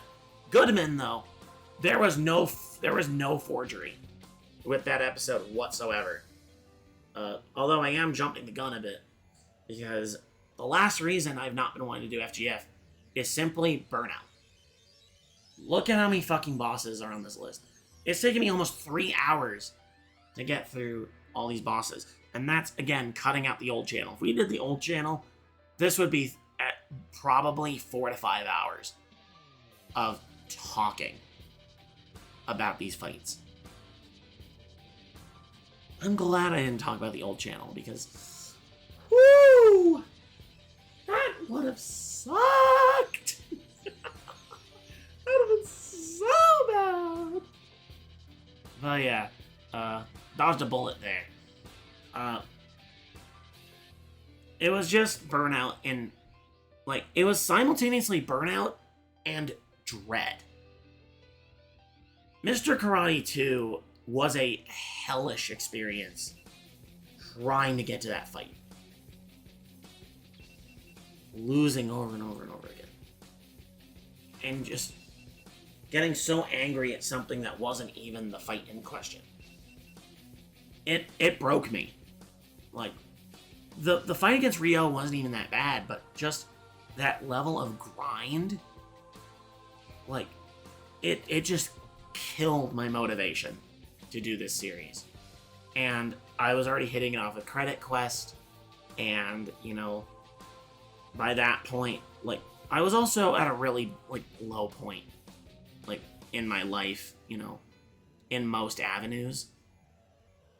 And, you know, only recently I've kind of been starting to get myself out of that rut. You know, some of those reasons are far too depressing to get into, but, you know, I've made videos and streams about it before. You know, I've talked about my mental state. You know, it's... yeah, I don't want to go into it. The point is, it made me just not want to do FGF. Like, just that pressure of being like, you know, okay, you know, I got all this stuff going on, let's try to fight another boss on the hardest difficulty and grind all the way through it, and just... and, you know, having to then not only switching editing softwares, meaning it, like, my general approach to the show would have to completely change, you know, to make it work with the technology that I have. You know, picking the right boss to come back with. Making sure it was a fight that I could, you know, either get to or even be able to beat, you know. All those factors, and then the Goodman episode happens. And, you know, it may... you know, the video hasn't gotten as many views as the other FGFs, but I don't care about that. Like, as I think with the Credit Quest and the Marathon of Miseries, I think I've talked about view counts before. With these, nah, no reason to. There's no reason. Because most of these have done, like, generally the same. Like, the only exceptions are, I think Paracelsia has almost like 1,000 views because it's Paracelsia. She's infamous. And Goodman has the lowest because it's the newest one. But for the circumstances that it was made under, and me being like, okay, get it out by Christmas. Let's go. Let's just do it. And I just picked a day, turned on Neo Geo Battle Coliseum for my 360. And weirdly enough, that episode almost got canned. It almost got canceled. You wanna know why? There's a weird cut at the beginning. Apparently, if you're not connected to Xbox Live for the 360 version of Neo Geo Battle Coliseum, you can't play the game. I'm pretty sure it's an always online game. What the fuck? I don't know who made that decision, but yeah, I'm not playing the 360 port again. I'm not doing it. Just full stop. I'm glad I have the 360 version, but wow. I mean, that is a bafflingly bad move. So it made it to where I almost couldn't do the Goodman episode. And I eventually was able to do it. Got to him first try. Literally, the whole prep for that episode, I was in the lab with Rio and Geese, playing them a little bit. And while I was doing it, I was like, you know what? Let's do it. Goodman, let's go. Let's just get it over with. And let's just knock it out. Set that difficulty to 7 and just blitzed. I just went in, no hesitation. And getting through that episode, and in the time it took, and, you know, still losing to Goodman, but not to the point of being obscene. And for the first time, beating him without a Samurai Showdown character. I beat Goodman as legit as it comes. Now, I will say, they may have toned his AI down in the 360 version. That's completely possible. But that means, hey, the game took it easy on me. I then handicapped myself then, because I could have played one of the Samurai Showdown characters and just deleted it. I could have just picked Hamaru and Asura, and it would have been just, probably would have beat him in like 2 or 3 tries. Easy. I didn't do it. I didn't do it that way. I beat him fair and square. This is the first time I'd ever done it. With non-Samurai Showdown characters. Maybe I did it on the old channel. No, I did that with Hamaru. The separator was continue services. And again, no continue services. Didn't even think about using them. That's how locked in I was for that episode. And I crushed it, man. I don't know if I'll ever pull off something like that again. But Season 3 is not over. There's still 9 more bosses. Or 8. 8 bosses. I put up the hands for 8 and said 9. I've had too much to drink of my mythical mocktail. Yeah. 8 bosses left in the season, because I want to finish it off with episode 50. And that one will be a momentous occasion. And I don't know if I'll be able to do it, but I want to try to get to episode 50 by the 10-year anniversary of fighting game Freakout. And if I can do that, then 2026 was a win. However, there may be something that comes up later on this year that could completely derail it. So I wouldn't get your hopes up for it, but if it does happen, then cool. But so far, I've got like I'm planning to get that next episode recorded in a couple days after doing this.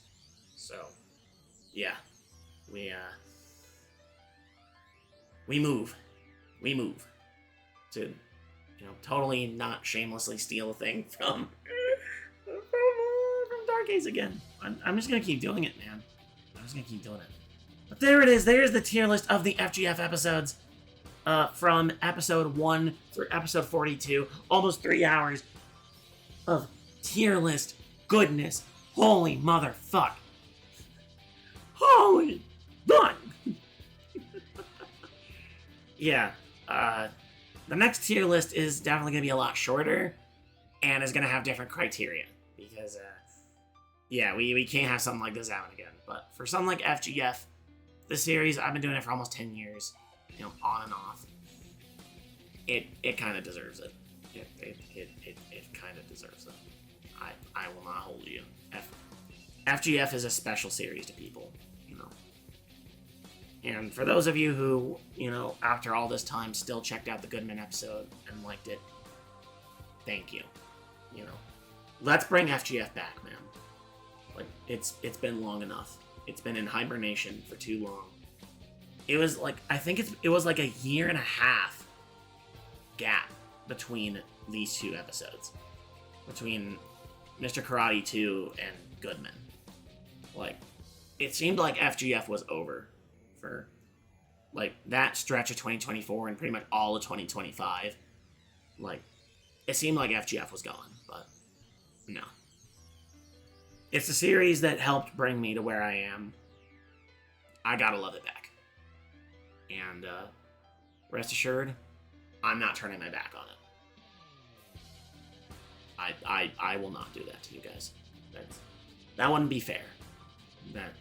That wouldn't be fair to you guys. But anyways, that is going to be it for this Reaper Ranks episode. Almost 3 hours long. I don't know how I'm going to edit this thing. I'm going to edit it just very, very loosely. It's, I hope this can be an extra, addendum to help bolster the new wave of FGF. Just to make it feel Like, I still have the series in my mind. I still got the series in my mind. I still got it there. I haven't turned my back on it. But anyways, with everything said and done, I have been Reaper Vegas, and I will see you all next time.